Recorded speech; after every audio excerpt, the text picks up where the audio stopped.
சரி, okay. Making of the Indian constitution படிச்சிங்களா?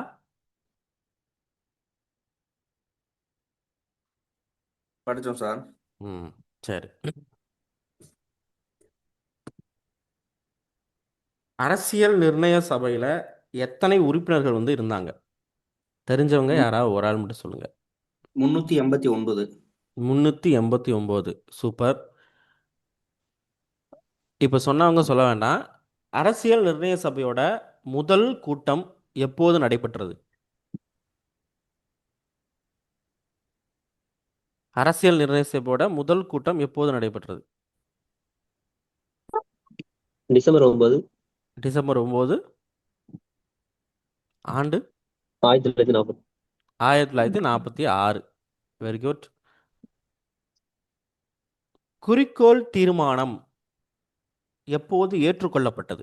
சொன்னவங்க சொல்ல வேண்டாம், சொல்லாதவங்க மட்டும் சொல்லுங்க. குறிக்கோள் தீர்மானம் எப்போது ஏற்றுக்கொள்ளப்பட்டது?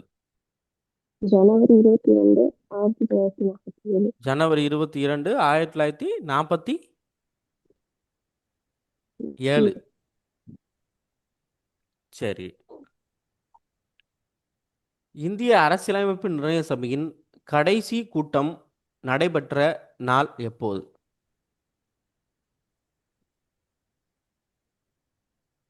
இந்திய அரசியல் நிர்ணய சபையின் கடைசி கூட்டம்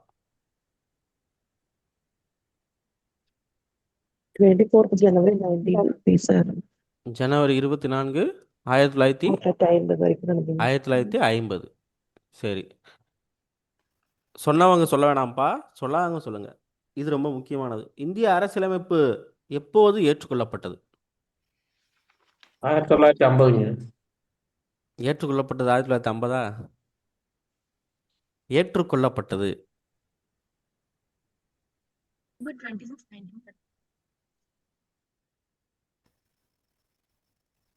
வேற யாராவது சொல்லுங்க. அரசியலமைப்பு எப்போது ஏற்றுக்கொள்ளப்பட்டது? 1947 January 22. ம், 1949 நவம்பர் November 26. 26. 1949 நவம்பர் 26. அதாவது அரசியலமைப்பு ஏற்றுக்கொள்ளப்பட்டது எப்போதுன்னு சொல்லி கேட்டிருந்தேன். குறிக்கோள் தீர்மானம் தான் ஜனவரி 22 வந்து வரும். இது வந்து நவம்பர் 26, 1949. சரி. எப்போது இந்திய அரசியலமைப்பு நடைமுறைக்கு வந்தது?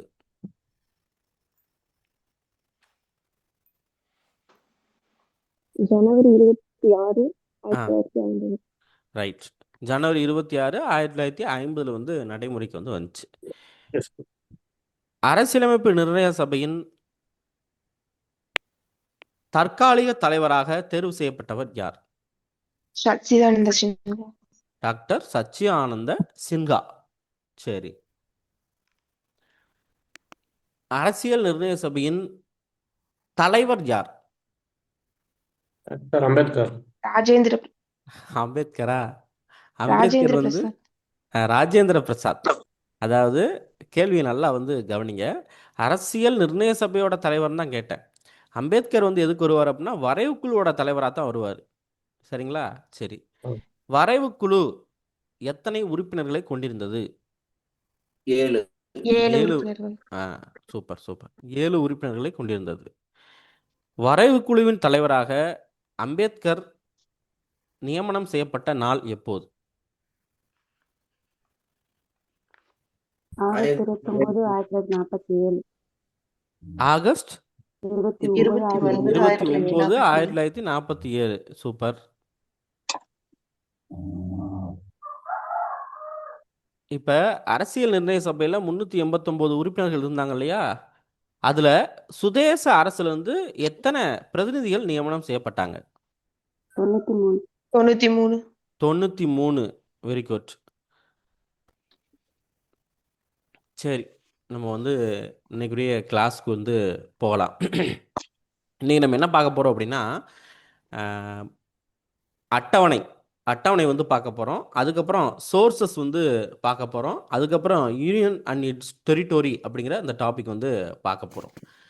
இந்த அட்டவணையை இப்போவே வந்து நான் என்ன பண்ணுங்க அப்படின்னா மைண்டில் வந்து ஏற்றிடணும். நான் எத்தனை அட்டவணை இருக்குது, அதாவது அரசியலமைப்பு நடைமுறைக்கு வந்தபோது எத்தனை அட்டவணை வந்து இருந்துச்சு? யாராவது சொல்லுங்க. 8. 8. 8 8 சூப்பர். 8 அட்டவணை வந்து இருந்துச்சு. சரியா? அரசியலமைப்பு நடைமுறைக்கு வந்தபோது 8 அட்டவணை. ஆனால் தற்போது உள்ள அட்டவணையோட எண்ணிக்கை எவ்வளோ அப்படின்னா 12 அட்டவணை வந்து இருக்குது. இது வந்து மைண்டில் வந்து நல்லா வந்து வச்சுருங்க. கேள்வி வந்து நம்ம நல்லா கவனித்து வந்து பார்க்கணும். எப்படி கேள்வி கேட்குறாங்க? ஏன்னா அவசரத்தில் நம்ம என்ன பண்ணுவோம் அப்படின்னா தப்பாக வந்து போட்டுருவோம். ஸ்டார்டிங்கில் 8 அட்டவணை, இப்போ 12 அட்டவணை வந்து இருக்குது. அட்டவணை அப்படின்னா ஒன்றும் கிடையாது. புக்கில் வந்து பார்த்தீங்க அப்படின்னா இப்போ இது அரசியலமைப்பு அப்படிங்கிறது ஒரு புக்கு. அந்த புக்கில் வந்து என்ன பண்ண முடியாது அப்படின்னா எல்லாத்தையும் ஒரே இதில் வந்து ஒரே பேஜில் வந்து கொண்டு வர முடியாது. அப்போ என்ன பண்ணிடுறாங்க அப்படின்னா இப்போ அட்டவணை 1 அப்படின்னு சொல்லிட்டு என்ன பண்ணிடுவாங்க அப்படின்னா இந்த மாதிரி ஒரு இது வந்து போட்டுருவாங்க. இந்திய மாநிலங்களின் பெயர்கள் அப்படின்னு சொல்லி சொல்லிட்டாங்க அப்படின்னா அட்டவணை 1. ஏன்னா இந்திய மாநிலங்களோட பெயர்கள் 28 மாநிலம் 29 மாநிலம் வந்து இருக்கும். அது ஃபுல்லாக வந்து ஒரே இடத்துல வந்து எழுத முடியாது இல்லையா? அதை நான் என்ன பண்ணுறேன் அப்படின்னா அட்டவணை பிடிச்சி நான் பின்னால் வந்து வச்சிடுறேன் அப்படின்னு சொல்லி சொல்கிறது தான் இந்த அட்டவணை அப்படிங்கிறது. இந்த மாதிரி எத்தனை அட்டவணை இருக்குது அப்படின்னா இப்போ உள்ள நிலைமைக்கு 12 அட்டவணை வந்து இருக்குது.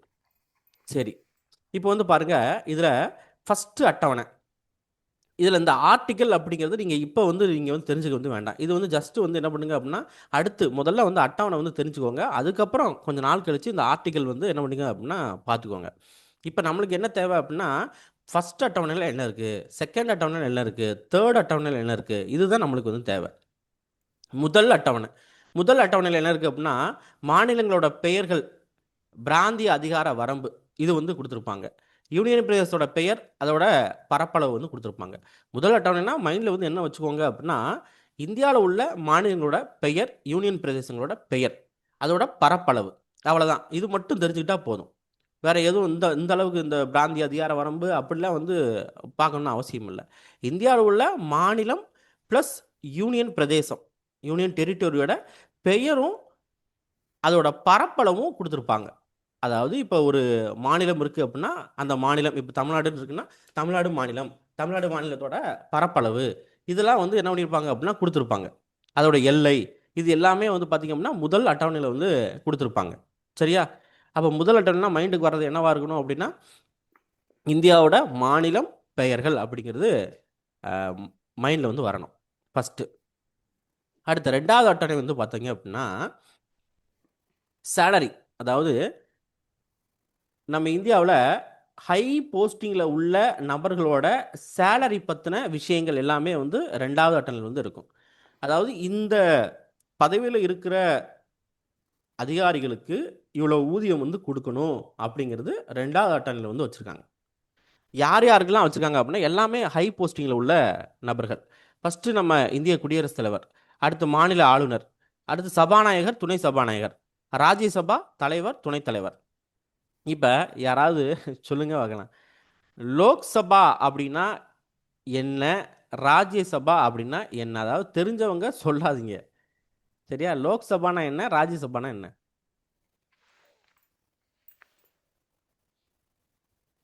இந்த லோக்சபா வந்து மக்களால் தேர்ந்தெடுக்கப்பட்ட சரி, மக்களவை. தேர்ந்தெடுக்கப்பட்ட உறுப்பினர். சரி, ராஜ்யசபா? ராஜ்யசபா வந்து பாத்தீங்கன்னாக்கா அந்த எம்எல்ஏ அப்படி இருக்காங்களா சார், எம்எல்ஏவா? மேலவை உறுப்பினர் சொல்லுவாங்க. சொல்லுங்க, தெரிஞ்சது சொல்லுங்க, தப்பா அவங்க இருந்தாலும் வந்து ஒன்றும் பிரச்சனை இல்லை. டைரக்டா மக்களால தேர்ந்தெடுக்கப்பட மாட்டாங்க சார். மக்களால் தேர்ந்தெடுக்க மாட்டாங்க. ஓகே ஓகே ஓகே, ஆமா. சூப்பர் தான். லோக்சபா அப்படின்னா மக்களவை. சரியா? மக்களவை அப்படிங்கிறது நம்ம எம்பின்னு சொல்லுவோம், மெம்பர் ஆஃப் பார்லிமெண்ட் அப்படின்னு சொல்லிட்டு. ராஜ்யசபாவும் எம்பி தான். ராஜ்யசபாக்கு என்ன சொல்லுவாங்க அப்படின்னா மாநிலங்களவை அப்படின்னு சொல்லுவாங்க. மக்களவை, மாநிலங்களவை 2 அவை வந்து நம்ம பார்லிமெண்ட்டில் வந்து இருக்குது. சரியா? அதில் மெயின் வந்து என்ன அப்படின்னா கீழவை அப்படின்னு சொல்லக்கூடிய மக்களவை தான் வந்து மெயின். 2வது தான் என்ன பண்ணுவாங்க அப்படின்னா மாநிலங்களவை வந்து இருக்கும். மக்களவையில் வந்து பார்த்தீங்க அப்படின்னா நம்ம ஓட் போட்டு அந்த எம்பியை வந்து செலக்ட் பண்ணுவோம். ஓட் போட்டு, ஓகேவா? இப்போ வந்து இப்போ எக்ஸாம்பிளுக்கு இப்போ விருதுநகர் டிஸ்ட்ரிக்ட் இருக்குது அப்படின்னா விருதுநகர் டிஸ்ட்ரிக்ட்க்கு ஒரு எம்பி வந்து இருப்பார். ஓகேவா? அதை ஓட் போட்டு என்ன பண்ணுவோம் அப்படின்னா செலக்ட் பண்ணுவோம். இதுவே ராஜ்யசபா எம்பி அப்படின்னா இதை வந்து ஓட் போட்டுலாம் வந்து செலக்ட் பண்ண மாட்டாங்க. அதாவது நம்ம வந்து ஓட் போட மாட்டோம், மக்கள் வந்து ஓட் போட மாட்டாங்க. மக்களுக்கும் அந்த எம்பிக்கும் சம்மந்தமே வந்து இருக்காது. இப்போ எக்ஸாம்பிளுக்கு இளையராஜா வந்து ஒரு எம்பியாக வந்து இருக்காரு, கமல்ஹாசன் வந்து ஒரு எம்பியாக வந்து இருக்காரு. நீங்கள் இளையராஜாக்கு ஓட்டு போட்டிங்களா? கிடையாது. கமல்ஹாசனுக்கு போய் ஓட்டு போட்டிங்களா? கிடையாது. இப்போ தான் கமல்ஹாசன் வந்து கன்னி பேச்சு வந்து முடிச்சிருக்காரு. ஓகேவா? அப்படிங்கிறப்ப அப்போ யார் ஓட்டு போட்டு அதெல்லாம் செலக்ட் பண்ணா? நம்ம செலக்ட் பண்ண எம்எல்ஏஸ் ப்ளஸ் எம்பி இவங்க வந்து என்ன பண்ணுறாங்க அப்படின்னா செலக்ட் பண்ணவங்க தான் இந்த மாநிலங்களவையில் இருக்கிற ராஜ்யசபா எம்பி அப்படின்னு சொல்லுவாங்க. சரியா? அப்போ ராஜ்யசபாவுக்கு தலைவர் ஒருத்தர் வந்து இருப்பார், துணைத் தலைவர் இருப்பார். ஓகேவா? இவங்களுக்கான சேலரியை என்ன பண்ணுவாங்க அப்படின்னா இந்த 2வது அட்டவணையில் வந்து கொடுத்துருப்பாங்க. சரி, யாராவது ஒருத்தவங்க தெரிஞ்சவங்க சொல்லுங்க பார்க்கலாம். ராஜ்யசபாவுக்கு தலைவர் யார் அப்படின்னு சொல்ல முடியுமா? அதாவது பேர் நான் வந்து கேட்கல, இப்போ உள்ளவங்க பேர் வந்து கேட்கல. யார் வந்து இருப்பா ராஜ்யசபாவுக்கு தலைவராக வந்து யார் இருப்பா? குடியரசு துணைத் தலைவர். துணை குடியரசுத் தலைவர்.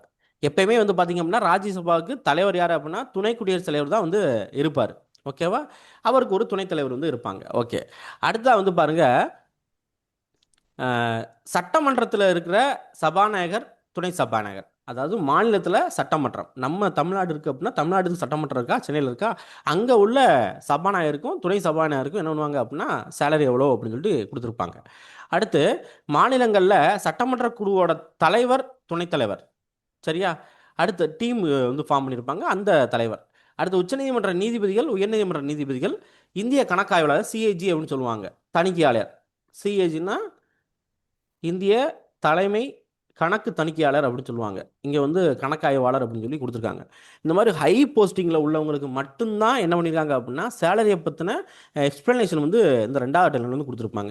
இவங்களுக்கு இவ்வளோ சேலரி வந்து கொடுக்கணும் அப்படின்னு சொல்லி வச்சுருப்பாங்க. சரியா? அடுத்ததாக 3வது அட்டவணை. அப்போ முதல் அட்டவணை நம்ம என்ன பார்த்தோம் அப்படின்னா இந்தியாவோட பரப்பளவு, இந்தியாவோட மாநிலங்கள் வந்து பார்த்தோம். 2வது அட்டவணை வந்து பார்த்தீங்க அப்படின்னா ஹை போஸ்டிங்கில் உள்ள நபர்களுக்கு சேலரி வந்து பார்த்தோம். 3வது அட்டவணையை பொறுத்த வரைக்கும் உறுதிமொழியோட படிவங்கள். சரியா? உறுதிமொழி அப்படின்னா இப்போ எம்பி இருக்காங்க அப்படின்னா, எம்பி எம்எல்ஏ இவங்கெல்லாம் இருக்காங்க அப்படின்னா அவங்க பதவி ஏற்கிறப்ப உறுதிமொழி வந்து எடுப்பாங்க. இப்போ ஏன் நீங்கள் நாளைக்கு அரசு அதிகாரியாக போனாலுமே நீங்கள் வந்து என்ன பண்ணணும் அப்படின்னா உறுதிமொழி வந்து எடுக்கணும். சரியா? இந்த உறுதிமொழியை பற்றி 3வது அட்டவணையில் வந்து சொல்லி வச்சுருக்காங்க. யார் யாருக்கு என்னென்ன உறுதிமொழி வந்து எடுக்கணும் அப்படிங்கிறத இதில் வந்து சொல்லி வச்சுருப்பாங்க.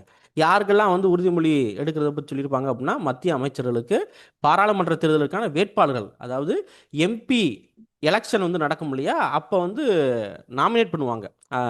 வேட்பாளர்கள் வந்து என்ன பண்ணுவாங்க அப்படின்னா நிற்கணும் அப்படின்னு சொல்லிட்டு போவாங்க. அப்போ அவங்களுக்கு உள்ள உறுதிமொழிகள் இதில் வந்து கொடுத்துருப்பாங்க. அடுத்து எம்பி பாராளுமன்ற உறுப்பினர்கள், இவங்களுக்கு வந்து உறுதிமொழி. அடுத்து உச்சநீதிமன்ற நீதிபதிகள், அடுத்து இந்த சிஏஜி அப்படின்னு சொல்லக்கூடிய அந்த தணிக்கையாளருக்கு, மாநில அமைச்சர்களுக்கு, மாநில சட்டமன்ற தேர்தலுக்கான வேட்பாளர்களுக்கு, மாநில சட்டமன்ற உறுப்பினர்களுக்கு, மாநில சட்டமன்ற உறுப்பினர்கள்னா எம்எல்ஏவுக்கு. சரியா? இது வந்து எம்எல்ஏக்கு நிற்கிற கேண்டிடேட்டுக்கு. ஓகேவா?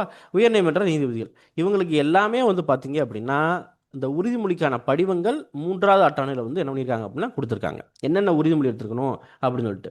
உடனே படத்தில் வந்து காமிக்கிறாங்க இல்லையா, இன்ன பேராகிய நான் வந்து என்ன பண்ணுறேன் அப்படின்னா இந்த மாதிரி உறுப்பினராக வந்து நான் வந்து செலக்ட் ஆகிறேன் அப்படின்னு சொல்லிட்டு படத்துலலாம் காமிப்பாங்க.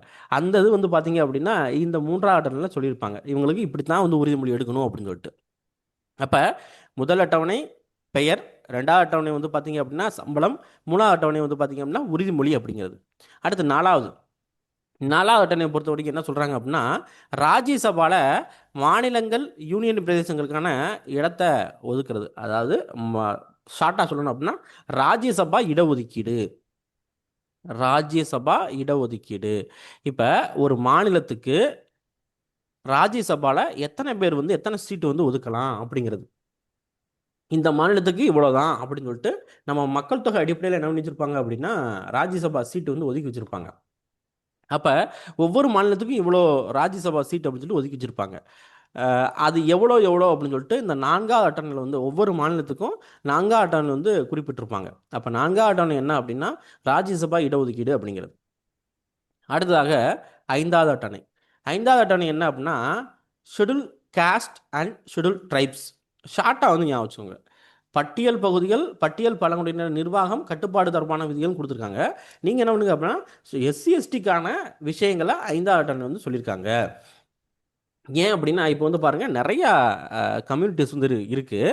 ஆனால் ஸ்பெஷலாக வந்து என்ன பண்ணுறாங்க அப்படின்னா ஷெட்யூல் காஸ்ட்டுக்கும் ஷெட்யூல் ட்ரைபுக்கும் வந்து பார்த்தீங்க அப்படின்னா என்ன பண்ணுறாங்க அப்படின்னா ஒரு அட்டவணையை போட்டு அவங்களுக்கு இப்படி தான் வந்து இவங்களோட நிர்வாகம் வந்து இப்படி தான் இருக்கணும் அப்படின்னு சொல்லி சொல்கிறாங்க.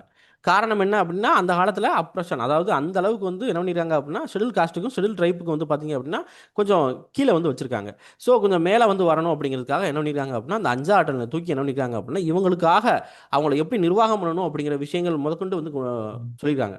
இப்போ எக்ஸாம்பிளுக்கு வந்து பார்த்தீங்கன்னா பழங்குடியினருக்குலாம் வந்து பார்த்தீங்க அப்படின்னா அவங்க வந்து இப்போ மலைப்பகுதியில் வந்து இருக்காங்கன்னு வச்சுக்கோங்களேன், மலைப்பகுதியில் இருக்காங்க அப்படின்னா அவங்கள தொந்தரவு பண்ணக்கூடாது அப்படிங்கிற விஷயம் முதற்கொண்டு என்ன பண்ணிருக்காங்க அப்படின்னா இந்த அஞ்சா ஆட்டனில் வந்து சொல்லி வச்சிருக்காங்க. நீங்கள் ஷார்ட்டாக அஞ்சா ஆட்டனையா schedule caste and schedule tribes கூடிய நிர்வாகம் பற்றின விஷயம் அப்படிங்கிறத மைண்டில் வந்து வச்சுக்கோங்க. அடுத்து ஆறாவது அட்டவணை. ஆறாவது அட்டவணை என்ன அப்படின்னா இதுவும் அஞ்சா அட்டவணையோட கம்பைன் பண்ணி தான் வரும். ஆனால் எப்படி அப்படின்னா ஷெட்யூல் ட்ரைப்ஸ் மட்டும் வரும். அதாவது அஸ்ஸாம், மேகாலயா, திரிபுரா, மிசோரம் இதெல்லாமே வடகிழக்கு மாநிலங்கள். சரியா? இந்த மாநிலங்களில் ஷெட்யூல் ட்ரைப்ஸ் வந்து இருப்பாங்க, அதாவது பழங்குடியின மக்கள் வந்து இருப்பாங்க. அவங்கள எப்படி நிர்வாகம் பண்ணணும் அப்படிங்கிற விஷயங்கள் ஆறாவது அட்டவணையில் வந்து சொல்லியிருப்பாங்க. கரெக்டாக இந்த அஸ்ஸாம், மேகாலயா, திரிபுரா, மிசோரம் ஏடிஎம் ஸ்கொயர் அப்படின்னு சொல்லலாம். ATM square Assam, Tripura, Meghalaya, Mizoram. சரியா? ஆறாவது அட்டவணையில் கொடுத்துருப்பாங்க ஷெட்யூல் ட்ரைப்ஸ் மட்டும். ஓகே. அடுத்ததாக ஏழாவது அட்டவணையில் பொறுத்த வரைக்கும் என்ன அப்படின்னா பங்கீடு, அதாவது பட்டியல் பற்றின விஷயங்கள் கொடுத்துருப்பாங்க. அதாவது மத்திய பட்டியல், மாநில பட்டியல், பொது பட்டியல். இந்த பட்டியலில் என்னென்ன துறைகள் வந்து இருக்கணும் அப்படிங்கிறத இந்த ஏழாவது அட்டவணையில் வந்து கொடுத்துருப்பாங்க. அதாவது ஒன்றும் இல்லைப்பா, மத்திய அரசாங்கம் எதிலெல்லாம் சட்டம் இயற்றலாம், மாநில அரசாங்கம் எதிலெல்லாம் சட்டம் இயற்றலாம், பொதுப்பட்டியலில் அதாவது மத்திய அரசாங்கமும் சட்டம் இயற்றலாம், மாநில அரசாங்கமும் சட்டம் இயற்றலாம் அப்படின்னு சொல்லி இதில் வந்து கொடுத்து வச்சுருப்பாங்க. அதில் பாருங்கள், ஃபஸ்ட்டு மத்திய பட்டியலில் வந்து பார்த்தீங்க அப்படின்னா இப்போ இருக்கிறது 98 துறைகள், ஸ்டார்டிங்கில் 97, மாநில பட்டியலில் 59, ஸ்டார்டிங்கில் 66, பொதுப்பட்டியலில் இப்போ 52, ஸ்டார்டிங்கில் 47. இப்போதைக்கு என்ன பண்ணுங்க அப்படின்னா எடுத்தோடனே நம்ம வந்து இந்த துறைகள் கவுண்டிங் வந்து பார்த்துக்கிட்டு கூடாது. ஃபஸ்ட்டு என்ன பண்ணால் மைண்டில் ஏற்றுறது என்ன அப்படின்னா இந்த அட்டவணை என்ன, ஏழாவது அட்டவணை என்ன சொல்லுது அப்படின்னா பட்டியல் பற்றி சொல்லுதுப்பா, அவ்வளோதான் முடிச்சு வச்சு. பட்டியலாம் என்ன, சட்டம் இயற்றுறது, மத்திய அரசுக்கு இந்த மாதிரி, மாநில அரசுக்கு இந்த மாதிரி, பொதுவாக வந்து இருக்கிற பட்டியல் இந்த மாதிரி அப்படின்னு சொல்லிட்டு சொல்கிறது தான் அந்த ஏழாவது அட்டவணை அப்படிங்கிறது. ஓகேவா?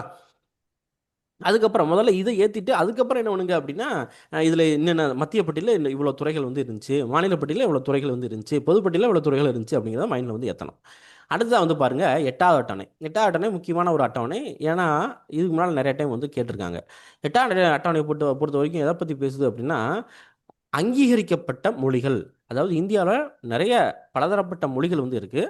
அதில் அங்கீகரிக்கப்பட்ட மொழிகள், இந்தியாவால் அங்கீகரிக்கப்பட்ட மொழிகளை பற்றி பேசுது. ஸ்டார்டிங்கில் 14 மொழிகள் வந்து இருந்துச்சு. ஆனால் இப்போ அங்கீகரிக்கப்பட்ட மொழிகளோட எண்ணிக்கை எவ்வளோ அப்படின்னா 22 மொழிகள். எத்தனை மொழிகள் இருக்குது? 22 மொழிகள். ஸ்டார்டிங்கில் எவ்வளோ இருந்துச்சு அப்படின்னா 14 மொழிகள். ஓகேவா?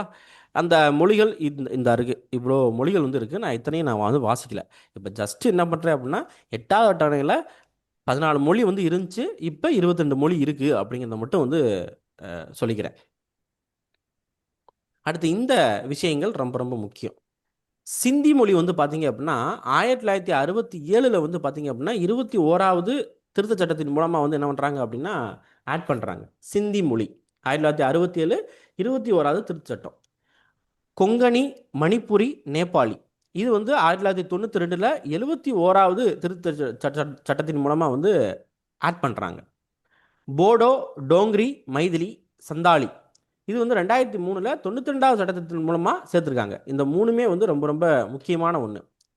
அடுத்து ஒரியா வந்து பார்த்திங்க அப்படின்னா 2011 96வது திருத்த சட்டத்தால் ஒரியா அப்படிங்கிற லாங்குவேஜோட பேர் ஒடியா அப்படின்னு சொல்லிட்டு பேர் வந்து மாற்றினாங்க. சரியா? நம்மளுக்கு இந்த சிந்தி, அடுத்து கொங்கணி, மணிப்புரி, நேபாளி, போடோ, டோங்கிரி, மைதிலி இது எப்போ கொண்டு வந்தாங்க, எந்த திருச்சட்டத்தின் மூலமாக கொண்டு வந்தாங்க? ஃபஸ்ட்டு சிந்தி வந்து 21வது திருச்சட்டம், கொங்கணி, மணிப்புரி, நேபாளி அப்படிங்கிறது 71வது திருச்சட்டம். சரியா? 1992. அது மாதிரி போடோ, டோங்கிரி, மைதிலி வந்து பார்த்தீங்க அப்படின்னா 92வது சட்ட திருத்தம் 2003. இப்போ சட்ட திருத்தம் அப்படின்னா என்னன்னு யாராவது சொல்ல முடியுமா?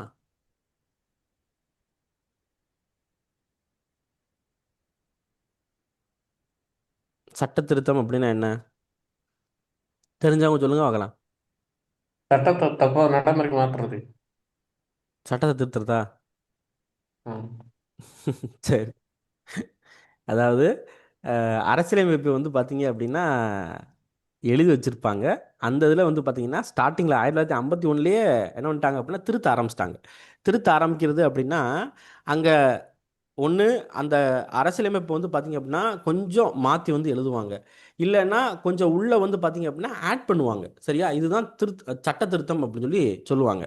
சரி, அதில் நிறையா திருத்தம் வந்து வந்துக்கிட்டே வந்து இருக்கும். அதனால தான் 1வது சட்ட திருத்தம், 2வது சட்ட திருத்தம், 3வது சட்ட திருத்தம் அப்படின்னு சொல்லி இங்கே உனக்கு 21வது சட்ட திருத்தம், 71வது சட்ட திருத்தம், 92வது சட்ட திருத்தம் இதில் வந்து வந்திருக்கு. ஆனால் இப்போ 100க்கு மேலே வந்து சட்ட திருத்தம் வந்து போயிடுச்சு. அடுத்து ஒரு முக்கியமான ஒன்று என்ன அப்படின்னா 9வது அட்டவணை. ஸோ 9வது அட்டவணை எதை பற்றி பேசுது அப்படின்னா நிலச்சீர்திருத்தம் பற்றி பேசுது. நில சீர்திருத்தம் பற்றி பேசுது. அதாவது நம்ம இந்தியா சுதந்திரம் அடைந்த போது ப்ளஸ் குடியரசு ஆனபோது என்ன ஆகுது அப்படின்னா நிலமானது ஒரு குறிப்பிட்ட மக்கள்கிட்டயே வந்து போய் பொதிஞ்சு கிடந்துருந்துச்சு. அதாவது என்ன பண்ணிட்டாங்க அப்படின்னா பிரிட்டிஷ்காரன் நம்ம இந்தியா வந்து ரூல் பண்ணுறான்னா ரூல் பண்ணுறப்ப என்ன பண்ணுவோம் அப்படின்னா ஜமீன்தார் அப்படிங்கிற ஒரு விஷயம் வந்து இருந்துச்சு.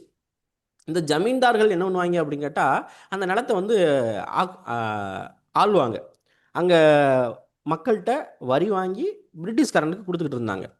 அப்போ இது என்ன ஆகுது அப்படின்னா நாளடைவில் யாராவது ஒரு ஆள்கிட்ட மட்டும் நிலம் வந்து போய் சேருது. இப்போ நார்மலாக சொல்லணும்னா ராஜா இருக்காருன்னா அந்த ராஜாட்ட போய் நிறையா வந்து நிலம் வந்து சேரும். அவங்களுக்கு வந்து தௌசண்ட்ஸ் ஆஃப் தௌசண்ட்ஸ் நிறையா இவ்வளோ ஏக்கர் கணக்கில் வந்து நிலம் வந்து அவங்கள்ட்ட போய் சேருது. அப்போ அந்த நிலம் வந்து அப்படி வந்து சேரக்கூடாது, நம்ம இந்தியா கண்ட்ரோலில் வந்து வரணும். நீங்களே வந்து என்ன பண்ணலாம் அப்படின்னா ஒன்று நீங்களே முன் வந்து நிலத்தை வந்து கொடுத்துருங்க. உங்களுக்கு தேவையான நிலத்தை எடுத்துட்டு நீங்களே வந்து நிலத்தை வந்து கொடுத்துடணும், இல்லைன்னா நாங்களே எடுத்துக்கிடுவோம் அப்படிங்கிற மாதிரி வந்து கொண்டு வந்தாங்க. அதான் நிலச்சீர்திருத்தம் அப்படின்னு சொல்லி சொல்லுவாங்க. இன்னொன்று ஜமீன்தாரி முறை ஒழிப்பு. பிரிட்டிஷ்காரன் காலத்தில் ஜமீன்தாரி முறை வந்து இருக்கும். அந்த ஜமீன்தாரி முறையை வந்து இவங்க வந்து தூக்கிட்டாங்க. சரியா, அபாலிஷன் ஆஃப் ஜமீன்தார் ஆக்ட் அப்படின்னு சொல்லுவாங்க. இது வந்து எப்போ அப்படின்னா இந்த 9வது அட்டவணை அடிப்படையில் 1951, அதாவது முதல் சட்ட திருத்தம் என்ன அப்படின்னா இந்த ஜமீன்தாரி முறை ஒழிப்பு தான். ஓகேவா, முதல் சட்ட திருத்தம் பண்ணி என்ன பண்ணிட்டாங்க அப்படின்னா இந்த ஜமீன்தாரி முறை ஒழிப்பு அப்படிங்கிறத 9வது அட்டவணை அப்படின்னு சொல்லிட்டு ஒரு புது அட்டவணை வச்சு உள்ளே வந்து சேர்த்துட்டாங்க. அதே மாதிரி இந்த 9வது அட்டவணைக்கு ஒரு ஸ்பெஷல் வந்து இருக்குது. இதில் வச்சுட்டா நீதி மறுசீராய்வுக்கு வந்து பார்த்திங்க அப்படின்னா உட்படுத்தப்படாது அப்படிங்கிற மாதிரி வந்து கொண்டு வந்திருப்பாங்க.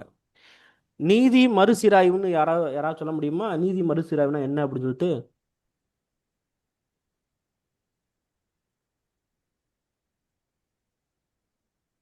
நீதி மறுசீராய்வு இல்லைன்னா நீதி பகுப்பாய்வு, ஜுடிஷியல் ரிவ்யூ அப்படின்னு சொல்லுவாங்க.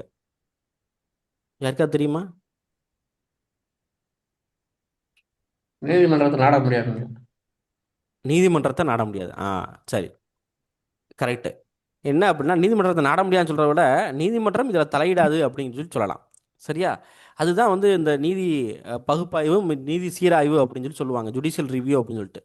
இந்த 9வது அட்டவணையில் வந்து வச்சுட்டாங்க அப்படின்னா யாரும் வந்து அவ்வளோவா வந்து கேள்வி கேட்க மாட்டாங்க அப்படிங்கிற மாதிரி வந்து இருந்துச்சு. சரியா, ரைட். அடுத்து வந்து பாருங்கள், இப்போ 9வது அட்டவணை என்ன பார்த்துருக்கோம் அப்படின்னா ஜமீன்தாரி முறை ஒழிப்பு, நிலச்சீர்திருத்தம் அப்படிங்கிறது பார்த்துருக்கோம். அடுத்து 10வது அட்டவணை. 10வது அட்டவணை பொறுத்த வரைக்கும் ஷார்ட்டாக சொல்லணும் அப்படின்னா கட்சித்தாவல் தடை சட்டம். கட்சித்தாவல், அதாவது 1985 வந்து இந்த கட்சித்தாவல் தடை சட்டம் வந்து கொண்டு வந்தாங்க.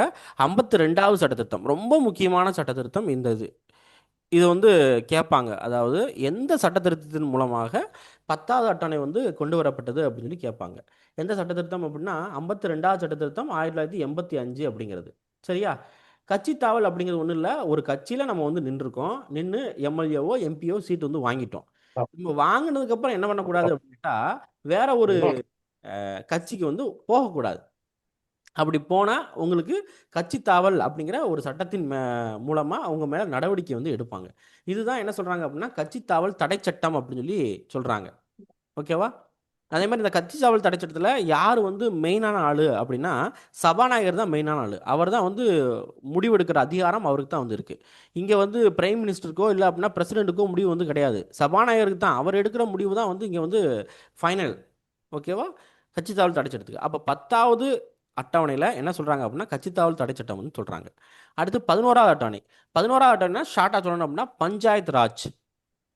பஞ்சாயத்து ராஜ் இப்போ கிராம ஊராட்சியெல்லாம் இருக்கு இல்லையா, அதை பற்றி பேசுகிறது தான் இந்த 11வது அட்டவணை, பஞ்சாயத்து ராஜ். இதில் வந்து பார்த்திங்க அப்படின்னா 29 விஷயங்கள் வந்து இதில் வந்து பேசப்பட்டிருக்கும். அந்த 29 விஷயங்கள் என்ன அப்படின்னு சொல்லி தேவையில்லை, பஞ்சாயத்து ராஜில் எத்தனை விஷயங்கள் இருக்குது அப்படின்னு கேட்பாங்க. சரியா? எத்தனை அப்படின்னா 29.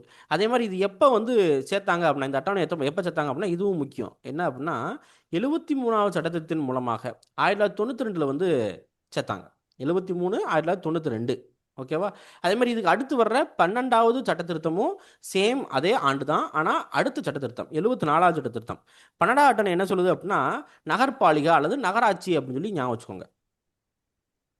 நகராட்சிக்கு என்னென்ன அதிகாரம் இருக்குது, அதோட பொறுப்பு என்ன அப்படிங்கிறத இதில் வந்து சொல்லுவாங்க. இதில் ஒரு 18 விஷயம் வந்து பேசப்பட்டிருக்கு. அதில் 29 விஷயம் வந்து பேசப்பட்டுச்சு. இதில் 18 விஷயம் வந்து பேசப்பட்டிருக்கு. கேட்பாங்க. அதாவது 12வது அட்டவணையில் நகராட்சியோட பொறுப்புகள் அப்படின்னு சொல்லிட்டு எத்தனை விஷயங்கள் வந்து பேசப்பட்டுச்சு அப்படின்னு சொல்லி கேட்பாங்க. 18 விஷயம் வந்து பேசப்பட்டுச்சு. ஓகேவா? இப்போ நம்ம என்ன பண்ணிட்டோம் அப்படின்னா, அட்டவணை அப்படிங்கிறத நம்ம வந்து பார்த்துருக்கோம். 1லேருந்து 12 வரைக்கும் அட்டவணை வந்து நம்ம வந்து பார்த்துருக்கோம்.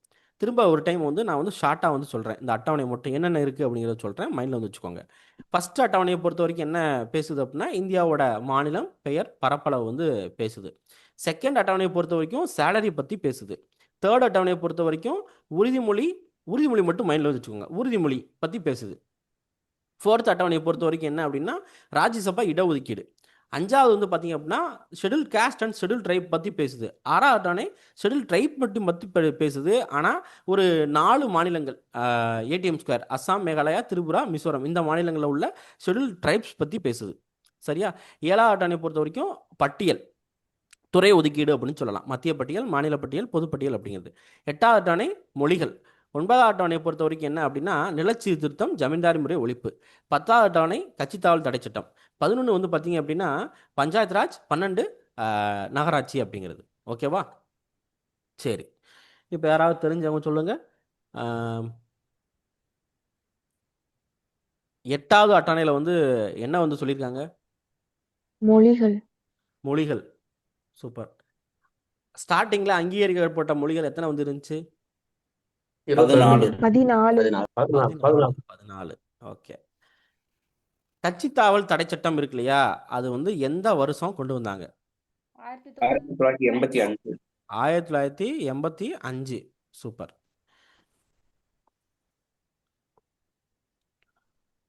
இந்த பட்டியல் அப்படின்னு சொல்லக்கூடிய பொதுப்பட்டியல், மாநில பட்டியல், மத்திய பட்டியல், இது எத்தனாவது அட்டவணையில் வந்து கொடுத்துருக்காங்க? 7வது அட்டவணை. 7வது அட்டவணையில் வந்து கொடுத்துருக்காங்க. சூப்பர். உறுதிமொழி அப்படிங்கிற இந்த விஷயம் எந்த அட்டவணையில் பேசப்படுது? 2வது அட்டவணை. 3வது அட்டவணை. 2வது அட்டவணை வந்து சம்பளம். ஓகேவா? 3வது அட்டவணை. 3வது அட்டவணையில் தான் என்ன பண்ணுறாங்க அப்படின்னா உறுதிமொழி பற்றி பேசுகிறாங்க. ராஜ்யசபா இடஒதுக்கீடு 4வது அட்டவணை. 4வது அட்டவணை. ஓகே, சரி. இப்போ நம்ம அட்டவணை வந்து பார்த்துக்கிட்டாச்சு. சரியா? ஓகே. அடுத்து வந்து பார்த்தீங்க அப்படின்னா நம்ம என்ன பார்க்க போகிறோம் அப்படின்னா, சோர்சஸ், அதாவது எங்கேருந்து எது எடுத்தாங்க அப்படிங்கிறது. இதுவும் முக்கியமான ஒன்று. சரியா? நம்ம வந்து நான் எடுத்துக்கிறேன். ஓகே, நல்லா இருக்கு.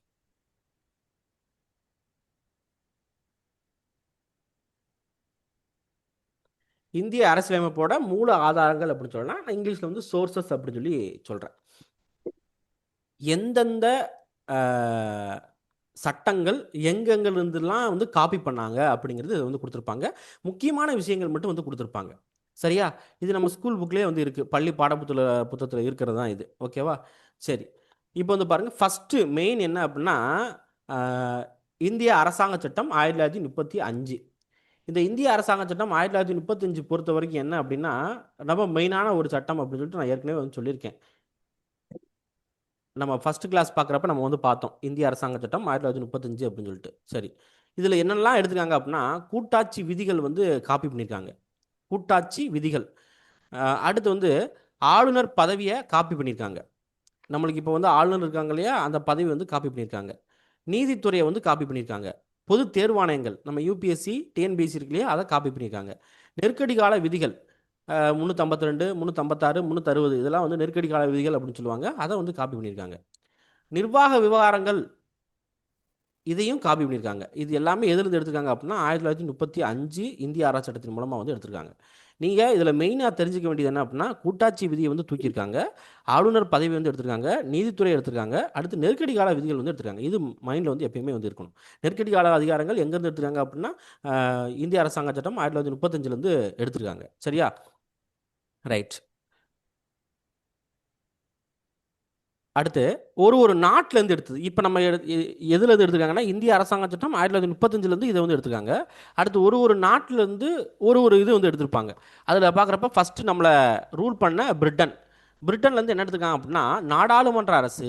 நாடாளுமன்றம் அப்படின்னா இப்போ பார்லிமெண்ட் இருக்கு இல்லையா, லோக்சபா, ராஜ்யசபா, குடியரசுத் தலைவர். இல்லை இந்த லோக்சபா, ராஜ்யசபா அப்படிங்கிற அந்த பார்லிமெண்ட் பற்றின விஷயங்கள் கவர்மெண்ட்டை வந்து கொண்டு வருது. இந்த நாடாளுமன்ற அரசு அப்படிங்கிற அந்த விஷயத்தை இங்கே இந்த பிரிட்டன்ல தான் காப்பி பண்ணா. நம்மளுக்கு பார்லிமெண்ட் எப்படி இருக்கோ அதே மாதிரி தான் பிரிட்டன்லேயே வந்து இருக்கும். அப்படி சொல்லக்கூடாது, பிரிட்டனில் எப்படி இருக்கோ நம்மளுக்கு அதே மாதிரி வந்து இருக்கும். ஏன்னா நம்ம வந்து காப்பி பண்ணியிருக்கோம். ஓகேவா? அடுத்து ஒற்றை குடியுரிமை. யாராவது ஒரு ஆள் ஒற்றை குடியுரிமை அப்படின்னா என்னன்னு சொல்ல முடியுமா? ஒரு நாட்டுல ஒருத்தவங்க அந்த இப்ப எனக்கு இருக்குன்னா நான் இந்தியாவில் மட்டும் தான் குடியுரிமை இருக்க முடியும். வேற நாட்டுல எனக்கு குடியுரிமை இருக்காது. ரைட். என்ன அப்படின்னா இப்போ அமெரிக்கா எடுத்துக்கிட்டீங்க அப்படின்னா, ஸ்டேட்டுக்கு ஒரு குடியுரிமை இருக்கும், சென்ட்ரலுக்கு ஒரு குடியுரிமை இருக்கும். ஓகேவா? 2 குடியுரிமை வந்து இருக்கும். ஆனால் நம்மளுக்கு வந்து அப்படி வந்து கிடையாது. ஒரே ஒரு குடியுரிமை தான். இங்கே தமிழ்நாட்டில் இருந்தாலும் சரி தான், இந்தியாவுக்குள்ள எங்கே இருந்தாலும் சரி தான், ஒரே ஒரு குடியுரிமை தான் ஒற்றை குடியுரிமை அப்படின்னு சொல்லுவாங்க. அந்த ஒற்றை குடியுரிமை அப்படிங்கிற இந்த விஷயம் வந்து பிரிட்டன்ல இருந்து எடுத்தாங்க. சட்டத்தின் ஆட்சி, நம்ம கான்ஸ்டிடியூஷன் அடிப்படையில் என்ன பண்ணுறோம் அப்படின்னா ஆட்சி வந்து பண்ணுறோம். சரியா? ஒரு சில இடத்துல மன்னராட்சி வந்து நடக்கும். இது எங்கே எடுத்தாங்க? பிரிட்டன்லேருந்து எடுத்தாங்க. நாடாளுமன்ற செயல்முறைகள், நாடாளுமன்றம் வந்துட்டாலே பிரிட்டன்ல தான் எடுப்பாங்க. ஓகேவா? அடுத்து இடைக்கால தடையாணைகள். இப்போ வந்து ஏதாவது ஒரு சட்டம் கொண்டு வராங்க, இல்லைன்னா ஏதாவது ஒரு விஷயம் வந்து நடக்குது அப்படின்னா அதுக்கு வந்து நம்ம ஸ்டே ஆர்டர் வந்து வாங்குறோம் இல்லையா, இந்த இதெல்லாம் வந்து பார்த்தீங்க அப்படின்னா பிரிட்டன்லேருந்து தான் வந்து எடுத்துருக்காங்க. சரியா? பிரிட்டன்லேருந்து இவ்வளோ விஷயங்கள். பிரிட்டன்லாம் என்ன ஞாபகத்துக்கு வரணும் அப்படின்னா, நாடாளுமன்றம் அப்படிங்கிற ஒரு விஷயம் வந்து ஞாபகத்துக்கு வந்து வந்துடணும். முக்கியமான விஷயம். அடுத்ததா அமெரிக்கா. அமெரிக்காவில் வந்து என்ன வந்து எடுத்தாங்க அப்படின்னா, ரொம்ப முக்கியம், அடிப்படை உரிமைகள் அமெரிக்காலேருந்து எடுத்தாங்க. இது வந்து கேட்கறதுக்கு வாய்ப்பு வந்து இருக்குது. எங்கேருந்து அடிப்படை உரிமைகள் எடுத்தாங்க அப்படின்னு கேட்பாங்க. எங்கேருந்து அப்படின்னா அமெரிக்காலேருந்து எடுத்தாங்க. ஒரு 6 அடிப்படை உரிமைகள் வந்து இருக்குது. 6 அடிப்படை உரிமைகள் பற்றி நம்ம பின்னால் வந்து பார்ப்போம். இப்போ தெரிஞ்சவங்க யாராவது சொல்லுங்கள், சாதாரண உரிமைக்கும் அடிப்படை உரிமைக்கும் வித்தியாசம் என்னன்னு சொல்ல முடியுமா?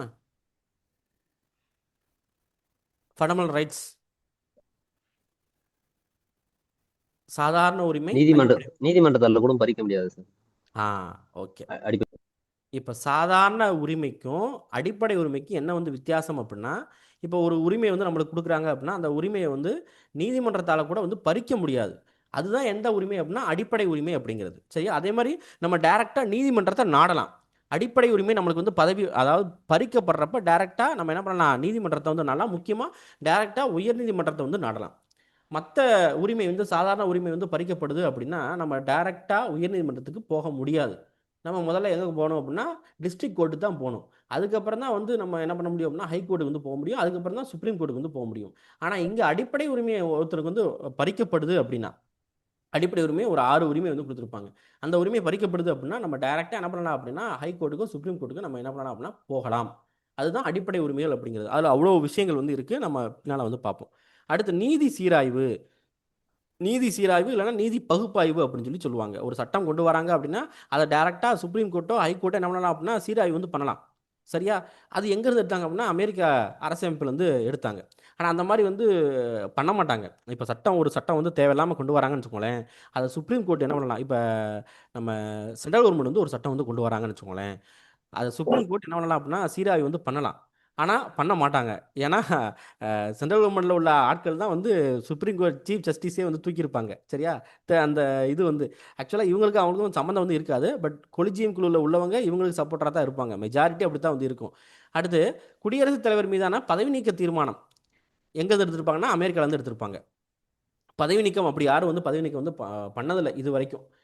குடியரசுத் தலைவர் வந்து ஏதாவது தப்பு பண்ணால் தான் நம்ம வந்து இந்த பதவி நீக்க தீர்மானம் கொண்டு வந்து பதவியில் வந்து தூக்க முடியும். சரியா? உச்சநீதிமன்ற உயர்நீதிமன்ற நீதிபதிகள் இந்த கான்செப்டை அமெரிக்க அரசமைப்பு வந்து எடுத்தாங்க. குடியரசு துணைத் தலைவர் பதவி நீக்கம் பண்ணுறது. அதாவது உச்சநீதிமன்ற உயர்நீதிமன்ற நீதிபதிகள் மற்றும் குடியரசு துணைத் தலைவர் இவங்களை பதவி நீக்கம் பண்ணுற முறை அமெரிக்காலேருந்து எடுத்தாங்க. அப்போ அமெரிக்காவிலேருந்து எதை எடுத்தாங்க அப்படின்னா அடிப்படை உரிமைகள். அடுத்து ரொம்ப முக்கியமாக நம்ம என்ன ஞாபகம் வச்சுக்கணும் அப்படின்னா பதவி நீக்க தீர்மானம் முழுக்க முழுக்க வந்து பார்த்திங்கன்னா அமெரிக்காவிலேருந்து எடுத்துருக்காங்க அப்படிங்கிறத மைண்டில் வந்து வச்சுக்கோங்க. சரியா, முக்கியமான விஷயங்கள். அடுத்து அயர்லாந்துலேருந்து வந்து பார்த்திங்க அப்படின்னா அரசின் வழிகாட்டு நெறிமுறை கோட்பாடு அப்படின்னு சொல்லுவாங்க, டிபிஎஸ்பி அப்படின்னு சொல்லுவாங்க. இது நம்ம பின்னால் வந்து பார்ப்போம். அரசின் வழிகாட்டு நெறிமுறை கோட்பாடு அப்படிங்கிறத அயர்லாந்து வந்து எடுத்திருக்காங்க. அதாவது அரசின் வழிகாட்டு நெறிமுறை கோட்பாடு அப்படின்னா சட்டம் வந்து போடுவாங்க, ஆனால் நம்ம வந்து கேள்வி வந்து கேட்க முடியாது. இப்போ வந்து எக்ஸாம்பிளுக்கு வந்து பார்த்தீங்க அப்படின்னா முதியோருக்கு நம்மளுக்கு வந்து உதவித்தொகை ஒரு 1000 ரூபா கொடுக்குறாங்களா, 1000 ரூபாயோ 1200 ரூபா கொடுக்குறாங்க. அந்த உதவித்தொகை வந்து நீங்கள் அவங்க கவர்மெண்ட்டே நினச்சி என்ன பண்ணாங்க அப்படின்னா கொடுப்பாங்க. சரியா, இதெல்லாம் பண்ணலாம் அப்படின்னு சொல்லிட்டு விதி வந்து இருக்குது. ஆனால் எனக்கு ஏன் நீ வந்து 1000 ரூபா கொடுக்கல அப்படின்னு சொல்லிட்டு நம்ம வந்து சண்டை வந்து போட முடியாது. சரியா, அதுதான் இந்த வழிகாட்டு நெறிமுறை கோட்பாடு அப்படிங்கிறது. நம்ம அடிப்படை உரிமை மாதிரி சண்டை போட முடியாது. இங்கே வந்து அவன் கொடுக்குறத நம்ம வாங்கிட்டு வந்து வரணும். அதுதான் இந்த வழிகாட்டு நெறிமுறை கோட்பாடு அப்படிங்கிறது. சரியா, ரைட். அடுத்து கனடாவிலேருந்து என்ன அப்படின்னா கூட்டாட்சி, முக்கியமாக மத்திய அரசோட ஒரு கூட்டாட்சி, பொதுப்பட்டியல்.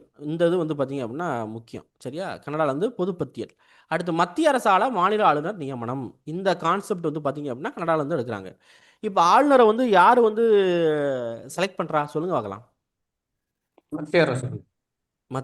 மத்திய அரசுனா எப்படி சொல்லலாம் அப்படின்னா கவர்மெண்ட் தான் வந்து என்ன பண்ணுவாங்க அப்படின்னா செலக்ட் வந்து பண்ணுவாங்க. இப்போ நம்மளோட ஆளுநர் யாருன்னு தெரியுமா? R N Ravi. ரவி. இந்த ரவியை வந்து செலக்ட் பண்ணுறது யார் அப்படின்னா பிஜேபி தான் வந்து செலக்ட் பண்ணுவாங்க. சரியா, ஆனால் அதை வந்து அப்பாயின்மெண்ட் பண்ணுறது அப்படிங்கிறது யாருன்னு சொல்ல முடியுமா? குடியரசுத் தலைவர். குடியரசுத் தலைவர். இவர் வந்து அதாவது சென்ட்ரல் கவர்மெண்ட் வந்து எடுத்து கொடுத்துருவாங்க, ஆட்சியில் இருக்கிறவங்க எடுத்து கொடுத்துருவாங்க. அப்பாயின்மெண்ட் பண்ணுறது இப்போ ஒரு பேரளவுக்கு வந்து அப்பாயின்மெண்ட் பண்ணுறது யார் அப்படின்னா குடியரசுத் தலைவர் வந்து அப்பாயின்மெண்ட் வந்து பண்ணுவாங்க ஆளுநரை. ஓகேவா, அதே மாதிரி நம்ம இப்போ நீங்கள் இருக்கீங்க அப்படின்னா நீங்கள் வந்து உங்கள் மாநிலத்தில் சொந்த மாநிலத்தில் ஆளுநர் ஆக முடியுமா? முடியாது. முடியாது. இப்போ நம்ம இருக்கோம் அப்படின்னா சொந்த மாநிலத்தில் ஆளுநர் ஆக முடியாது. சரியா, ரைட். ஒன்றுபட்ட இந்தியாவின் அடையாளத்துக்காக அப்படி வச்சிருக்காங்க. எப்படி எப்படி புரியல? ஒன்றுபட்ட இந்தியாவின் அடையாளத்துக்காக வேற வேற மாநிலத்தில் ஆள போடுறாங்க. சரி சரி சரி சரி. அடுத்ததாக வந்து பார்த்தீங்க அப்படின்னா ஆஸ்திரேலியாவிலேருந்து என்ன எடுக்கிறாங்க அப்படின்னா வணிகம், வர்த்தக சுதந்திரம். நம்ம இந்தியாவில் ஒரு விஷயம் வந்து இருக்குது, என்ன அப்படின்னா நம்ம எங்கே வேணால் என்ன பிஸ்னஸ் வேணால் பண்ணலாம் அப்படிங்கிற ஒரு சுதந்திரம் வந்து இருக்குது. அதே மாதிரி இந்தியாவில் எங்கே வேணால் நம்ம வந்து வசிக்கலாம் அப்படிங்கிற ஒரு சுதந்திரம் வந்து இருக்குது. இந்த வர்த்தக சுதந்திரம் அப்படிங்கிறது ஆஸ்திரேலியாவிலேருந்து என்ன பண்ணியிருக்காங்க அப்படின்னா எடுத்துருக்காங்க. சரியா, அதே மாதிரி நாடாளுமன்றத்தில் ஈரவைகளோட கூட்டம். ஈரவைகள் அப்படின்னா மேலவை, கீழவை, அதாவது லோக்சபா, ராஜ்யசபா, இந்த ரெண்டுக்கும் கூட்டம் வந்து போடுவாங்க. கூட்டம். இப்போ ஒரு சட்டம் வந்து கொண்டு வராங்க அப்படின்னா நார்மலாக ஒரு நல்ல சட்டமாக இருந்துச்சு அப்படின்னா என்ன பண்ணுவாங்க அப்படின்னா ஃபஸ்ட்டு லோக்சபாவில் வந்து கொண்டு வருவாங்க, அடுத்து ராஜ்யசபாவில் வந்து கொண்டு வருவாங்க. சரியா, இதில் வந்து மெஜாரிட்டி வந்து நிரூபிக்கணும். லோக்சபாலையும் மெஜாரிட்டி வந்து நிரூபிக்கணும், ராஜ்யசபாலையும் மெஜாரிட்டி வந்து நிரூபிக்கணும். அதுக்கப்புறம் யார்கிட்ட போகும் அப்படின்னா பிரசிடென்ட்டை போகும். பிரசிடென்ட் என்னைக்கு வந்து சைன் போடுறாரோ அப்போ வந்து பார்த்தீங்க அப்படின்னா அந்த சட்டமாக்கப்பட்டு விடும். சரியா, இது நார்மலாக நடக்கிறது. இதுவே கூட்டம் அப்படின்னா என்ன பண்ணுவாங்க அப்படின்னா லோக்சபாவும் ராஜ்யசபாவும் சேர்த்து வந்து உட்கார வச்சுருவாங்க. சரியா, இப்போ மற்ற டைம்லலாம் வந்து பார்த்திங்க அப்படின்னா லோக்சபா தனியாக வந்து நடக்கும், ராஜ்யசபா தனியாக வந்து நடக்கும். ஆனால் அந்த கூட்டத்தில் வந்து பார்த்திங்க அப்படின்னா லோக்சபாவும் ராஜ்யசபாவும் சேர்த்து உட்கார வச்சுருவாங்க. இப்போ ஏதாவது ஒரு சட்டம், சாதாரண ஒரு சட்டமோ இல்லைன்னா ஏதோ ஒரு விஷயம் வந்து நடக்கிறதுக்கு மொத்தமாக வந்து நம்ம வந்து ஓட்டு எடுக்கணும் அப்படிங்கிறதுக்காக என்ன பண்ணுவாங்கன்னா கூட்டம் வந்து போடுவாங்க. அந்த கூட்டம் அப்படிங்கிறது ஆஸ்திரேலியாவிலேருந்து என்ன பண்ணியிருக்காங்க அப்படின்னா எடுத்திருக்காங்க. ஓகேவா, இப்போ இந்த ஆஸ்திரேலியானா உங்களுக்கு என்ன ஞாபகத்துக்கு வரணும் அப்படின்னா வர்த்தக சுதந்திரம் ஞாபகத்துக்கு வரணும், நாடாளுமன்ற ஈரவையோட கூட்டம் அப்படிங்கிறது ஞாபகத்துக்கு வந்து வரணும். போதும். அடுத்து ஜெர்மனியில் பொறுத்த வரைக்கும் என்ன அப்படின்னா நம்மளுக்கு நெருக்கடி நிலை, இப்போ நான் சொன்னேன் கொஞ்சம் நேரத்துக்கு முன்னால், நெருக்கடி நிலை ஆர்டிக்கல் என்னென்ன அப்படின்னு சொல்லிட்டு யாராவது சொல்ல முடியுமா? 356, 356, 360, மொத்தம் ஒரு 3 நெருக்கடி நிலை வந்து சொல்லுவாங்க. 352, 356, 360 அப்படின்னு சொல்லிட்டு 3 நெருக்கடி நிலை. இந்த நெருக்கடி நிலை காலத்தில் அடிப்படை உரிமைகளை என்ன பண்ணுவாங்க அப்படின்னா பறிச்சிருவாங்க. இதுக்கு முன்னால் நம்ம என்ன பார்த்தோம், அடிப்படை உரிமைகள் அப்படிங்கிறது நீதிமன்றத்தால் கூட கேள்வி வந்து கேட்க முடியாது அப்படின்னு சொன்னோமா. ஆனால் என்ன பண்ணிடுறாங்க அப்படின்னா இந்த நெருக்கடி நிலை காலத்தில் மட்டும் என்ன பண்ணுவாங்க அப்படின்னா அடிப்படை உரிமைகளை, அதுவும் ஒரு 2 அடிப்படை உரிமையை தவிர்த்து மற்ற எல்லா அடிப்படை உரிமைகளையும் என்ன பண்ணுவாங்க அப்படின்னா பறிச்சிருவாங்க. அது வந்து எங்கேருந்து எடுத்தாங்க அப்படின்னா ஜெர்மனிலேருந்து எடுத்தாங்க. சரியா? ஜெர்மனிலேருந்து எடுத்தாங்க. ஓகே. நம்ம என்னென்ன அப்படின்னு சொல்லிட்டு நம்ம அடிப்படை உரிமைகள் படிக்கிறப்ப நம்ம வந்து பார்ப்போம். அடுத்ததா சோவியத் யூனியன். சோவியத் யூனியன்னா இப்போ எந்த நாடுன்னு சொல்ல முடியுமா? ரஷ்யா. ரஷ்யா. இதுக்கு முன்னால் வந்து சோவியத் யூனியன் அப்படின்னு சொல்லி சொன்னாங்க. இப்போ வந்து ரஷ்யா அப்படிங்கிறது. இப்போ இந்த ரஷ்யா வந்து என்ன எடுத்தாங்க அப்படின்னா அடிப்படை கடமைகள் வந்து எடுத்தாங்க. சரியா? அடிப்படை கடமைகள் எடுத்தாங்க. அடுத்து முகப்புரையில் வந்து பார்த்தீங்க அப்படின்னா சமூக பொருளாதார அரசியல் இந்த நீதியோட மாண்களில் மாண்புகள். சரியா? முகப்புரையில் நீதியின் மாண்புகள் இந்த சமூக பொருளாதார அரசியல் இந்த விஷயம் வந்து என்ன பண்ணாங்க அப்படின்னா இந்த ரஷ்யா வந்து எடுத்தாங்க. சரியா? அடுத்ததாக இந்த அடிப்படை கடமைகள் பொறுத்த வரைக்கும் 42வது சட்ட திருத்தத்தில் என்ன பண்ணாங்க அப்படின்னா உள்ள தூக்கி வந்து வச்சாங்க. ஓகேவா? அது வந்து ஸ்டார்டிங்கில் வந்து அடிப்படை கடமைகள் இல்லை. அதுக்கப்புறம் தான் என்ன பண்ணாங்க அப்படின்னா அந்த அடிப்படை கடமைகளை வந்து கொண்டு வந்தாங்க. சரியா? அடுத்து பிரான்ஸ்லேருந்து குடியரசு அப்படிங்கிற இந்த விஷயத்தை வந்து எடுத்துக்கிட்டாங்க. அடுத்து முகப்புரையில் வந்து பார்த்தீங்கன்னா சுதந்திரம், சமத்துவம், சகோதரத்துவம். இப்போ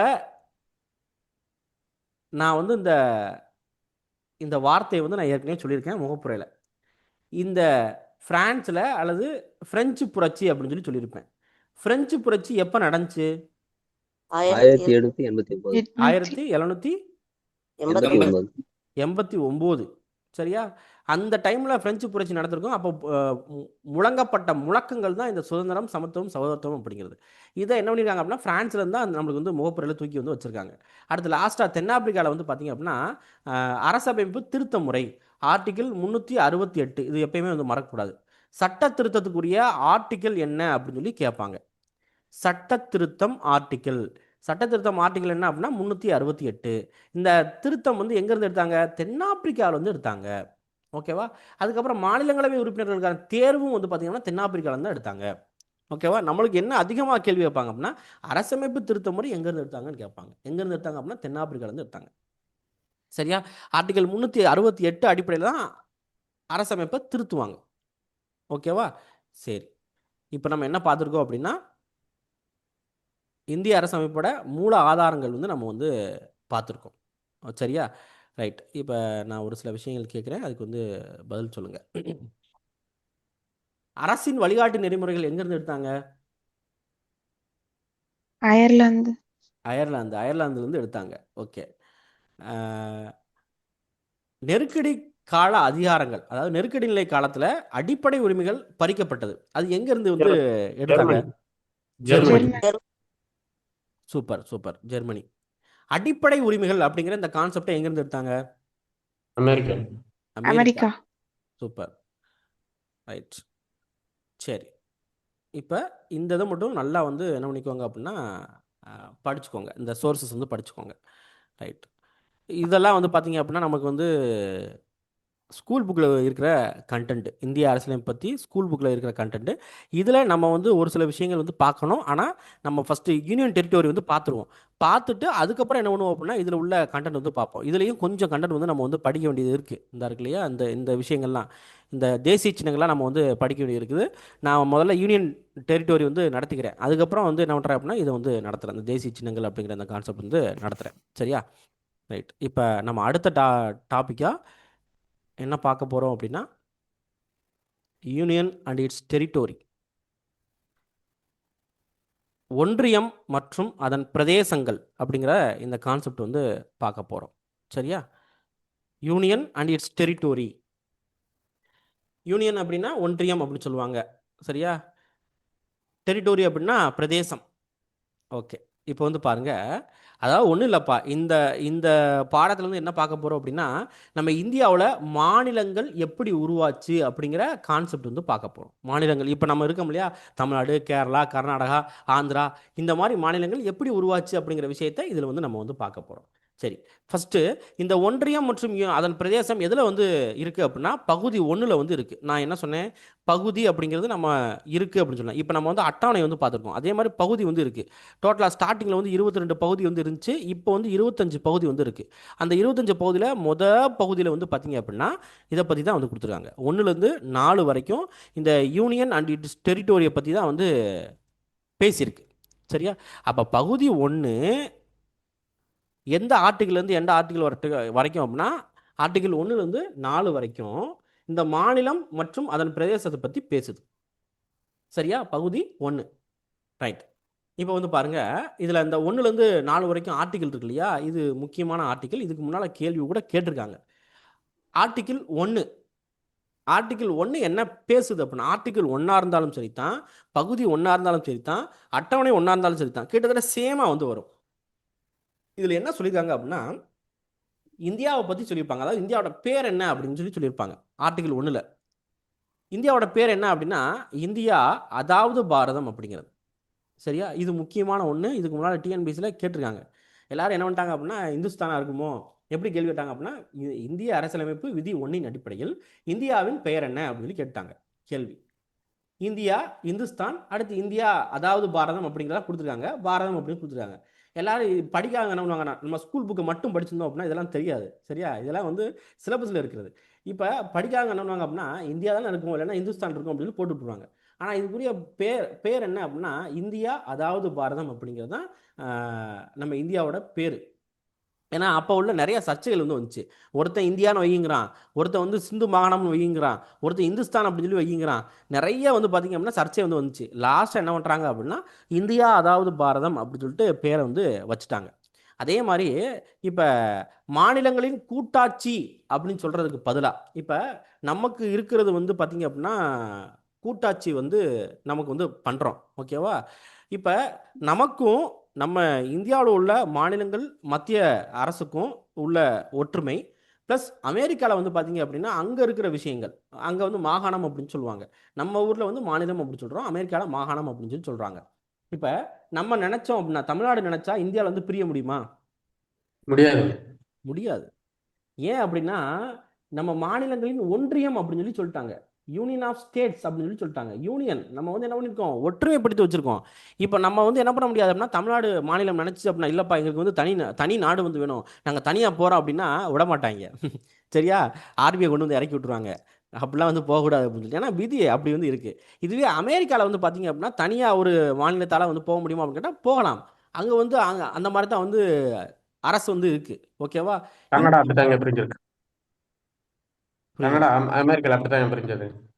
அமெரிக்காவில் கனடா அப்படித்தான் பிரிஞ்சது. எனக்கு சரியா கேட்கலையே. கனடா அமெரிக்காவில் அப்படித்தாங்க பிரிஞ்சது, தனி மாகாணம். சரி சரி சரி சரி சரி சரி. அங்கேயும் இந்த மாதிரி தான் வந்து இருக்குது. ஆனால் அங்கே வந்து தனி நாடாக வந்து போய்க்கலாம். அவங்க நினச்சாங்கன்னா எப்போ வேணால் அவங்க அந்த ஒரு ஒப்பந்தம் வந்து போட்டிருப்பாங்க, அந்த ஒப்பந்தத்தை கட் பண்ணிட்டு ஓடி போயிடலாம். ஆனால் நம்ம மாநிலம் வந்து அப்படி வந்து போக முடியாது. என்னதான் நீ சண்டை போட்டாலும் என்ன பண்ண முடியாது, இந்தியாவை விட்டு தள்ளி வந்து போகவே முடியாது. அதனால தான் மாநிலங்களின் ஒன்றியம் அப்படின்னு சொல்லி சொல்கிறாங்க. சரியா? இது இடையில ஒரு சர்ச்சையை வந்து ஏற்படுத்துச்சு. யூனியனா இல்லை அப்படின்னா கூட்டாட்சி அப்படின்னு சொல்லிட்டு. ஓகேவா? அது நம்மளுக்கு வந்து வேண்டாம். அப்போ நம்மளுக்கு என்ன விதி 1 என்ன ஞாபகத்துக்கு வரணும் அப்படின்னா, இந்தியாவோட பேர் என்ன, அடுத்து மாநிலங்களோட ஒன்றியம் அப்படின்னு சொல்கிறாங்க அப்படிங்கிறது. ஓகேவா? இது மட்டும் மைண்டில் வச்சுக்கோங்க. அடுத்து ஆர்டிகல் 2. ஆர்டிகல் 2 பொறுத்த வரைக்கும் என்ன அப்படின்னா, புதிய மாநிலங்களை உருவாக்குற அதிகாரம். சரியா? புதிய மாநிலங்களை உருவாக்குற அதிகாரம் என்ன அப்படின்னா ஆர்டிகல் 2ல் வந்து சொல்லியிருக்காங்க. ஆர்டிகல் 2ல் புதிய மாநிலங்கள் அப்படிங்கிறது ஞாபகம் வச்சுக்கோங்க. புதிய மாநிலங்களை உருவாக்குற அதிகாரம். ஆர்டிகல் 3.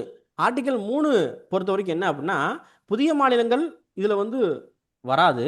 ஆனால் மாநிலங்கள் மறுசீரமைப்பு, மாநிலம் மறுசீரமைப்பு இந்த ஆர்டிகல் 3ல் வந்து வரும். மறுசீரமைப்பு அப்படின்னா, ஒரு மாநிலம் இப்போ தமிழ்நாடு இருக்குது அப்படின்னா, தமிழ்நாடோட பேரை யாரால் மாற்ற முடியும்? மத்திய அரசால் மாற்ற முடியும். தமிழ்நாடு எல்லை பகுதியை மத்திய அரசால் வந்து மாற்ற முடியும். சரியா? இதுதான் மாநில மறுசீரமைப்பு அப்படின்னு சொல்லுவாங்க. மாநில மறுசீரமைப்பு விதி 3ல் வந்து வரும். இப்போ விதி 2ல் வந்து பார்த்தீங்க அப்படின்னா, புதுசாக ஒரு மாநிலம் வந்து உருவாக்குறது. எப்படி அப்படின்னா, வெளியிருந்து உள்ளே கொண்டு வரது. இப்போ எக்ஸாம்பிளுக்கு இப்போ நம்ம இந்தியா வந்து இப்படி இருக்குன்னு வச்சுக்கோங்களேன். இந்த இந்தியாவுக்கு பக்கத்தில் நம்மளுக்கு நிறைய நாடுகள் வந்து இருக்குது. அதில் வந்து பாகிஸ்தான்லேருந்து ஒரு பகுதி வந்து நம்மளுக்கு வந்து கொடுக்குறான்னு வச்சுக்கோங்களேன். அப்போ விதி 2 அடிப்படையில் வெளியே இருக்கிற ஒரு மாநிலத்தை நம்ம கூட வந்து இணைப்பாங்க. சரியா?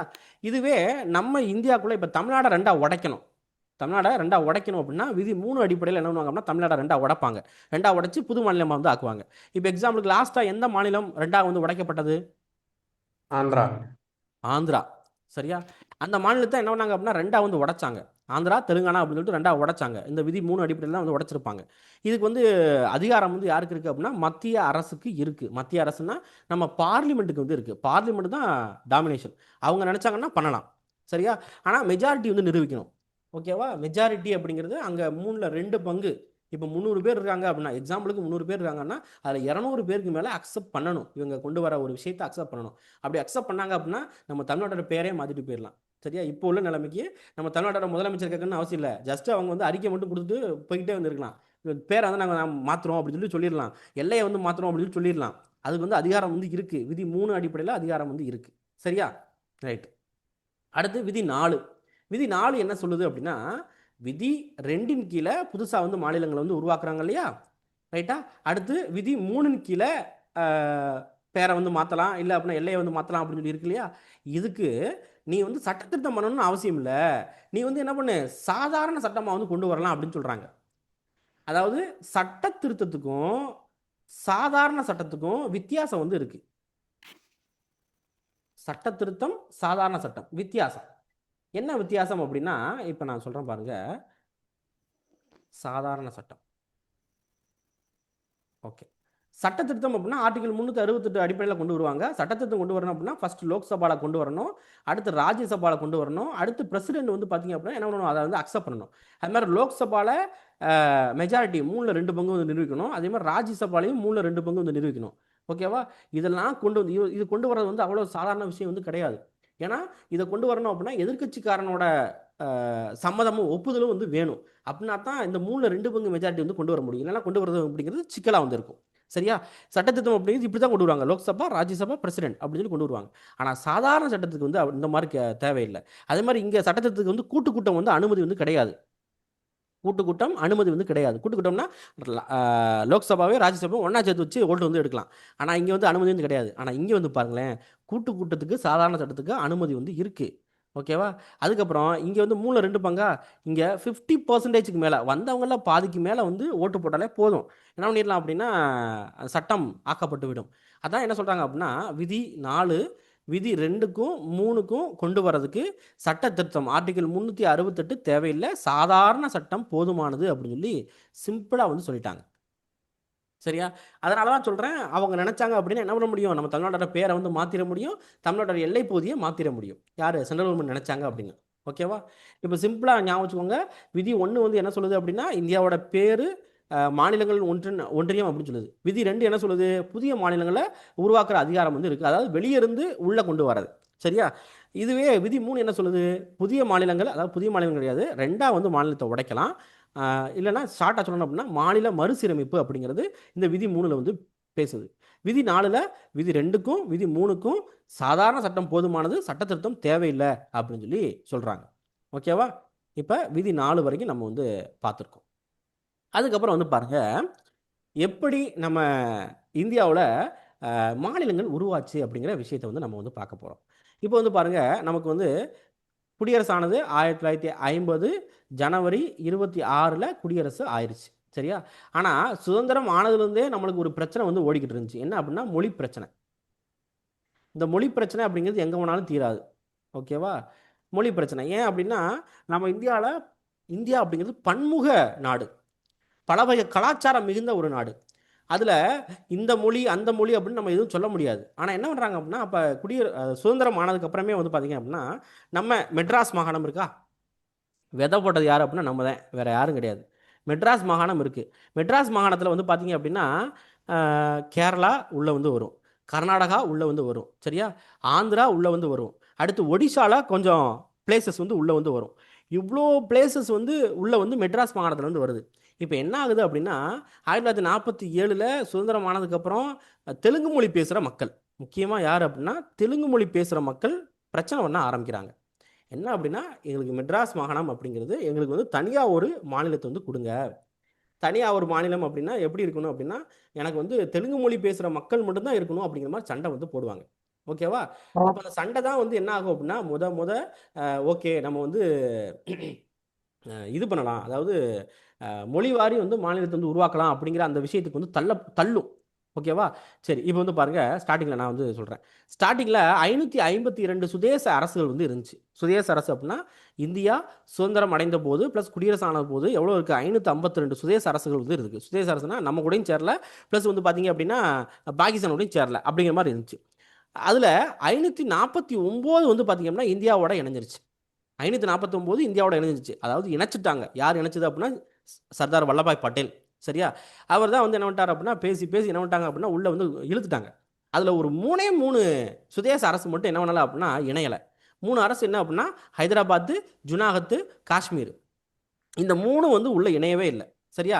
இப்போ என்ன பண்ணுறாங்க அப்படின்னா இப்போ இந்த 3 இணையலை அப்படின்னா என்ன பிரச்சனை வரும் அப்படின்னா நான் சொல்கிறேன். எதுக்காக வந்து ஏன் இணையலைன்னா அது வாட்டில் போகுது, நம்மளுக்கு வந்து கேட்கலாம் இணையலடா அவங்க வாட்டில் இருக்காங்க, நம்மளுக்கு என்ன பிரச்சனை அப்படின்னு சொல்லிட்டு. இப்போ இந்தியா இருக்குது அப்படின்னா இப்படி இருக்குது. சரியா? இப்போ தலைப்பகுதியில் என்ன இருக்குது, ஜம்மு காஷ்மீர் வந்து இருக்குது. சரியா? தலைப்பகுதியில் என்ன இருக்குது, ஜம்மு காஷ்மீர் இருக்குது. இப்போ இந்த ஜம்மு காஷ்மீர் இணையலை. ஓகேவா? அப்போ நம்மளுக்கு இந்த தலைப்பகுதியே வந்து இல்லாமல் இருக்கும். அடுத்து வந்து பாருங்கள் ஜூனாகத் அப்படிங்கிறது இந்த சைடு வந்து இருக்குது. அடுத்து ஹைதராபாத் அப்படிங்கிறது நம்மளுக்கு மேலே கொஞ்சம் மேலே வந்து இருக்குது. இப்போ என்ன பிரச்சனை அப்படின்னா ஜம்மு காஷ்மீர் இணையாதது பிரச்சனை வந்து கிடையாது, ஜூனாகத் இணையாதது பிரச்சனை வந்து கிடையாது. ஆனால் அந்த ஹைதராபாத் இணையாதது பிரச்சனை. ஏன் அப்படின்னா இந்தியாவில் இந்த சைடு வந்து பார்த்திங்க அப்படின்னா பாகிஸ்தான் வந்து இருக்குது. இந்த சைடு வந்து பார்த்திங்க அப்படின்னா இங்கேக்குள்ள பாகிஸ்தான் தான். இப்போ தான் நம்ம என்ன சொல்கிறோம், பங்களாதேஷ் அப்படின்னு சொல்கிறோம். ஆனால் இதுக்கு முன்னால் என்ன சொல்லுவாங்க அப்படின்னா கிழக்கு பாகிஸ்தான் அப்படின்னு சொல்லுவாங்க. இந்த இடத்துல இருக்கிறது பாகிஸ்தான் தான், பாகிஸ்தான். ஓகேவா? இந்த இடத்துல இருக்குது பாகிஸ்தான். இப்போ இதில் என்ன ஒரு பிரச்சனை வந்து வந்துச்சு அப்படின்னா இந்த இந்த பாகிஸ்தான் நடுவில் வந்து என்ன பண்ணிட்டோம் அப்படின்னா நம்ம வந்து மாட்டுறோம். இப்போ நாளைக்கு வந்து இப்போ ஹைதராபாத் என்ன பண்ணுறான் அப்படின்னா பாகிஸ்தானோட சேர்ற மாதிரி வந்து பிளான் வந்து பண்ணுறான். ஹைதராபாத்தில் நிஜாம் அப்படின்னு சொல்லுவாங்க. அப்போ என்ன பண்ணுறாங்க அப்படின்னா பாகிஸ்தானோட சேர்ந்துரும் அப்படிங்கிற மாதிரி வந்து பிளான் வந்து பண்ணுறாங்க. இப்போ இந்த ஹைதராபாத்தை நம்ம இணைக்கலை அப்படின்னா நம்மளுக்கு ஒரு அச்சுறுத்தல். ஏன் அப்படின்னா இப்போ இங்கே வந்து பாருங்கள் 3 சைட்லேருந்து என்ன ஆகும் அப்படின்னா சண்டை வந்து வரும். இப்போ ஒரு போர் வந்து நடக்குதுன்னு வச்சுக்கோங்களேன், ஏன்னா நம்மளை என்ன பண்ணணும் அப்படின்னா சுற்றி வளைச்சிருவாங்க. பாருங்கள் இந்த சைடு பாகிஸ்தான் இருக்குது, இந்த சைடு பாகிஸ்தான் இருக்குது, இந்த சைடு இந்த ஹைதராபாத் இருக்குது, சுற்றி வளைச்சிருவாங்களா? அப்போ இது வந்து நம்மளுக்கு வந்து ஒரு பிரச்சனையை தான் ஏற்படுத்தி விடும். அப்போ என்ன பண்ணுறாங்க அப்படின்னா ஹைதராபாத்தை நம்ம எப்படியாவது இந்தியா கூட சேர்த்துடணும் அப்படின்னு சொல்லி பிளான் வந்து பண்ணுறாங்க. அப்போ ஒரு கட்டத்துக்கு மேலே இங்கே இந்த ஹைதராபாத்தில் உள்ள நிஜாம் அப்புறம் அங்கே உள்ள மக்கள் இருக்காங்க இல்லையா, அங்கே அமைப்புலாம் சொல்லுவாங்க, ஒரு சில அமைப்புகள் இவங்க என்ன பண்ணுறாங்கன்னா ஆயுதங்களாக வாங்கி குமிப்பாங்க. ஹைதராபாத்தில் உள்ள மக்கள் வந்து ஆயுதங்களாக வாங்கி குமிப்பாங்க. இதை மெயினாக வச்சுக்கிட்டு நம்ம இந்தியா என்ன பண்ணுறது அப்படின்னா ஆர்மி ஆப்ரேஷன் வந்து என்ன பண்ணுறாங்க அப்படின்னா பண்ணுறாங்க. அப்படி பண்ணி தான் ஹைதராபாத் என்ன பண்ணுறாங்க அப்படின்னா நம்ம கூட வந்து சேர்த்துக்கிட்டாங்க. ராணுவ நடவடிக்கை மூலமாக ஹைதராபாத் நம்ம கூட வந்து சேர்த்துட்டாங்க. ஏன்னா நம்ம இந்தியா அப்படிங்கிறது அவ்வளோ பெரிய நாடாக வந்து இருந்துச்சு. இம்புடுக்கணும் ஹைதராபாத் வந்து நீ வந்து சேர மாட்டேன்னு சொல்கிறதா அப்படின்னு சொல்லிட்டு என்ன பண்ணிட்டாங்க அப்படின்னா ராணுவ நடவடிக்கை மூலமாக சேர்த்துட்டாங்க. சரியா? அடுத்து ஜூனாகத் பொறுத்த வரைக்கும் என்ன அப்படின்னா ஜூனாகத்தில் வந்து அந்த ராஜான்னு சொல்லுவாங்க. அந்த ராஜா வந்து பொறுத்த வரைக்கும் என்ன அப்படின்னா முஸ்லீமாக வந்து இருந்திருப்பாரு, பாகிஸ்தானுக்கு வந்து சப்போர்ட் வந்து பண்ணியிருப்பாரு. அவருக்கு வந்து என்ன அப்படின்னா பாகிஸ்தானுக்கு உள்ளே போகணும் அப்படிங்கிற ஆசை. ஆனால் மக்களுக்கு என்ன ஆசை அப்படின்னா இந்தியா கூட வந்து வரணும் அப்படிங்கிற ஆசை. அப்போ ஜூனாகத்தோட அந்த அரசர் வந்து ஓடி போயிடுவார். அப்போ மக்கள் என்ன பண்ணுவாங்க அப்படின்னா அப்போ ராஜா இல்லாத ஒரு பகுதியாக வந்து இருக்கும். அப்போ நம்ம இந்தியா என்ன பண்ணுவாங்க அப்படின்னா ஒரு பொது வாக்கெடுப்பு நடத்தி மக்கள்கிட்ட எல்லாமே வாக்கெடுப்பு நடத்தி இந்தியாவோட சேர்ந்துக்கிறீங்களா நீங்கள் அப்படின்னு கேட்டு என்ன பண்ணுவாங்க அப்படின்னா ஜூனாகத்தை நம்ம இந்தியா கூட சேர்த்துருவாங்க. அடுத்த லாஸ்ட்டாக வந்து பார்த்தீங்கன்னா காஷ்மீர் வந்து சேரவே மாட்டானுங்க. இந்த ஹைதராபாத்தை சேர்த்துருவாங்க, ஜுனாகத்தை சேர்த்துருவாங்க, காஷ்மீரை வந்து சேரவே மாட்டாங்க. ஏன் காரணம் என்ன அப்படின்னா காஷ்மீரில் ராஜா வந்து இருப்பார். ஐ திங்க் ஹரிசிங் ராஜா அப்படின்னு சொல்லிட்டு ஒருத்தர் வந்து இருப்பார். அந்த காஷ்மீர் ராஜா வந்து என்ன பண்ண மாட்டார் அப்படின்னா பாகிஸ்தானோடையும் சேர மாட்டார், இந்தியாவோடையும் சேர மாட்டார். நான் சேரவே மாட்டேன் அப்படின்னு சொல்லிடுவார். கடைசியில் என்ன ஆகும் அப்படின்னா பாகிஸ்தான் வந்து பிரச்சனை வந்து பண்ண ஆரம்பிச்சிருவாங்க. ஏன்னா பாகிஸ்தானுக்கு பக்கத்தில் இப்போ வரைக்கும் பிரச்சனை வந்து பண்ணிக்கிட்டு இருக்காங்க இந்த ஜம்மு காஷ்மீருக்கு. ஓகேவா? பாகிஸ்தானுக்கு வந்து பிரச்சனை வந்து பண்ண ஆரம்பிச்சிருவாங்க. அப்போ இந்த காஷ்மீர் ராஜாவோட ஒன்றுமே பண்ண முடியாது. ஐயோ நம்ம வந்து இப்போ பாகிஸ்தானும் காஷ்மீரும் கம்பேர் பண்ணுறப்ப பாகிஸ்தான் பெரிய பிளேஸாக இருக்கும், காஷ்மீர் குட்டி பிளேஸாக இருக்கும். ஓகேவா? அப்போ என்ன பண்ணிடுவான் பாகிஸ்தான் ஈஸியாக அடித்து தூக்கிடுவான். அப்போ காஷ்மீர் ராஜாவுக்கு என்ன இதுனா ஐயோ நம்மளுக்கு வந்து நம்ம நாடு வந்து போகுதே அப்படிங்கிற ஒரு பயம். ப்ளஸ் வந்து பார்த்திங்க அப்படின்னா அப்போ லாஸ்ட்டில் வந்து எங்கே வருவாங்க அப்படின்னா நம்ம இந்தியாட்ட வந்து வருவாங்க, சப்போர்ட்டுக்கு வந்து வருவாங்க. எங்களுக்கு வந்து நீங்கள் வந்து ஹெல்ப் பண்ணுங்க அப்படின்னு சொல்லிட்டு. அப்போ நம்மளால சும்மா விடுவாங்களா? ஏற்கனவே இதான் வந்து டைம் அப்படின்னு சொல்லிட்டு பிளான் பண்ணிக்கிருந்தாங்க. இப்போ என்ன பண்ணிட்டாங்க அப்படின்னா நான் உனக்கு ஹெல்ப் பண்ணுறேன், ஆனால் நீ வந்து என்ன ஒன்று என் கூட இணைஞ்சிரு, அப்படின்னா தான் உனக்கு ஹெல்ப் பண்ண முடியும், சும்மா நான் வந்து ஹெல்ப் பண்ண முடியுமா அப்படின்னு சொல்லிடுவாங்க. அப்போ அதுக்காக ஒரு ஒப்பந்தம் போட்டு இணைப்பு ஆவணம் போட்டு என்ன பண்ணுவாங்க அப்படின்னா ஜம்மு காஷ்மீர் நம்ம கூட வந்து இணைப்பாங்க. ஆனால் அந்த ராஜா பாருங்கள் எப்படிப்பட்ட ஆளுன்னு பாருங்கள். இணைக்கிறப்பே வந்து பார்த்தீங்க அப்படின்னா எனக்கு மற்ற மாநிலங்கள் மாதிரிலாம் வந்து என் மாநிலம் வந்து இருக்கக்கூடாது, எனக்கு சிறப்பு அந்தஸ்து இருக்கணும் அப்படின்னு சொல்லி எழுதி வாங்கிடுவார். சிறப்பு அந்தஸ்து யாராவது ஒரு ஆள் சொல்லுங்க, சிறப்பு அந்தஸ்துக்குரிய ஜம்மு காஷ்மீர் சிறப்பு அந்தஸ்துக்குரிய ஆர்டிகல் என்னன்னு சொல்ல முடியுமா? இந்திய சட்டம் காஷ்மீர் பொருந்தாது. இப்போ வந்து ரீசெண்டாக இப்ப காஷ்மீர் பொருந்துங்க. அப்ப இணைப்பு போடும்போது அது ஓகே, நம்ம கூட வச்சுட்டாங்க. அதாவது நான் என்ன கேட்குறேன் அப்படின்னா நம்மளுக்கு இதுக்கு முன்னால் இருந்துச்சு இல்லையா காஷ்மீருக்கு சிறப்பு அந்தஸ்து அப்படிங்கிற ஒரு ஆர்டிக்கல், நீங்கள் நியூஸில் கூட பார்த்துருப்பீங்க. இந்த ஆர்டிக்கலை தூக்கிட்டாங்க அப்படின்னு சொல்லிட்டு யாருக்கா தெரியுமா? Article 370 sir. Sir. 370. Super. Article 370 சிறப்பு அந்தஸ்து. அதாவது நிறைய மாநிலங்களுக்கு வந்து சிறப்பு அந்தஸ்து வந்து கொடுத்தாங்க. இப்போ வரைக்கும் வடகிழக்கு மாநிலங்களுக்கு சிறப்பு அந்தஸ்து வந்து இருக்கு. ஆனால் ஜம்மு காஷ்மீர் அளவுக்கு சிறப்பு அந்தஸ்து யாருக்கும் கொடுக்கல. ஜம்மு காஷ்மீருக்கு மட்டும்தான் சட்டமன்றம் அப்படிங்கிறது 6 வருஷம் வந்து வச்சாங்க. நம்மளுக்குலாம் சட்டமன்றம் அப்படிங்கிறது 5 வருஷம் தான். ஆனால் அங்கே மட்டும் 6 வருஷம். நம்மளுக்கு தனி கொடி இருக்கா? கிடையாது. ஆனால் ஜம்மு காஷ்மீர் தனி கொடி வந்து இருக்கும். அதே மாதிரி வந்து பார்த்தீங்க அப்படின்னா இப்போ பொதுப்பட்டியலில் ஒரு ஒரு சட்டம் வந்து கொண்டு வராங்க அப்படின்னா நம்ம வந்து அக்செப்ட் பண்ணி தான் ஆகணும். ஆனால் காஷ்மீர் வந்து அப்படி அக்செப்ட் பண்ணணும்னு அவசியம் வந்து கிடையாது. இந்த அளவுக்கு என்ன பண்ணுறாங்க அப்படின்னா எழுதி வாங்கியிருக்காரு ராஜா, அந்த ராஜா. சரியா? அப்படி எழுதி வாங்கிட்டு தான் என்ன பண்ணுறாங்க அப்படின்னா ஜம்மு காஷ்மீர் வந்து இந்தியாவோட வந்து சேர்த்தாங்க. அப்போ 552 சுதேச அரசு இப்போ இந்தியா கூட வந்து சேர்ந்துருச்சு. சரியா? இப்போ வந்து பாருங்க, நம்ம கான்ஸ்டிடியூஷன் எழுதின காலகட்டத்தில் மாநிலங்கள் பொறுத்த வரைக்கும் என்ன பண்ணுறாங்க அப்படின்னா ஒரு பிரிவை வந்து பிரிக்கிறாங்க. ஏ, பி, சி, டி அப்படின்னு சொல்லி பிரிக்கிறாங்க. ஏ லிஸ்ட்டில் உள்ளது, பி லிஸ்ட்டில் உள்ளது, சி லிஸ்ட்டில் உள்ளது, டி லிஸ்ட்டில் உள்ளது அப்படின்னு சொல்லிட்டு. இப்போ வந்து பாருங்க, ஏ லிஸ்ட்டில் உள்ளது அஸ்ஸாமு, பீகார், பம்பாய், மத்திய பிரதேசம், அடுத்து மெட்ராஸு, ஒரிசா, பஞ்சாப், ஐக்கிய மாகாணங்கள், மேற்கு வங்கம். மொத்தம் 9 ஸ்டேட் வந்து வரும் ஏ லிஸ்ட்டில். சரியா? பி லிஸ்ட்டில் ஒரு சில ஸ்டேட் வந்து வருது, சி லிஸ்ட்டில் ஒரு சில ஸ்டேட்டு, அடுத்து டி லிஸ்ட்டில் ஒரு சிலது. இப்போ வந்து பாருங்கள், ஏ லிஸ்ட்டில் உள்ளது எல்லாமே வந்து பார்த்தீங்க அப்படின்னா பிரிட்டிஷ் இந்தியாவில் இருந்த மாகாணங்கள், பிரிட்டிஷ் இந்தியாவில் இருந்த மாகாணங்களாக வந்து இருக்கும். சரியா? அஸ்ஸாமு, பீகார், பம்பாய் இது எல்லாமே வந்து பிரிட்டிஷ் இந்தியாவில் இருந்த மாகாணங்கள். அதை தூக்கி என்ன பண்ணிட்டாங்க அப்படின்னா ஏ லிஸ்ட் அப்படின்னு சொல்லி போட்டாங்க, தனித்தனி செப்பரேட்டாக வந்து போட்டாங்க. பியில் வந்து பார்த்தீங்கன்னா பிரிட்டிஷ் இந்தியாவில் இருந்த சுதேச அரசுகள், சுதேச அரசை தூக்கி என்ன பண்ணியிருப்பாங்க அப்படின்னா பி லிஸ்ட்டில் வந்து போட்டிருப்பாங்க. சரியா? ஹைதராபாத்து, ஜம்மு காஷ்மீர், அடுத்து வந்து பாருங்கள் மத்திய பாரதம், மைசூரு, இது எல்லாமே மெஜாரிட்டி வந்து பார்த்தீங்க அப்படின்னா ஒரு ஒரு ஒரு சிட்டி நேம் தான் வந்து இருக்கும். ஓகேவா? ஒரு சில இடத்துல மட்டும்தான் வந்து ஸ்டேட் நேம் வந்து இருக்கும். ஓகேவா?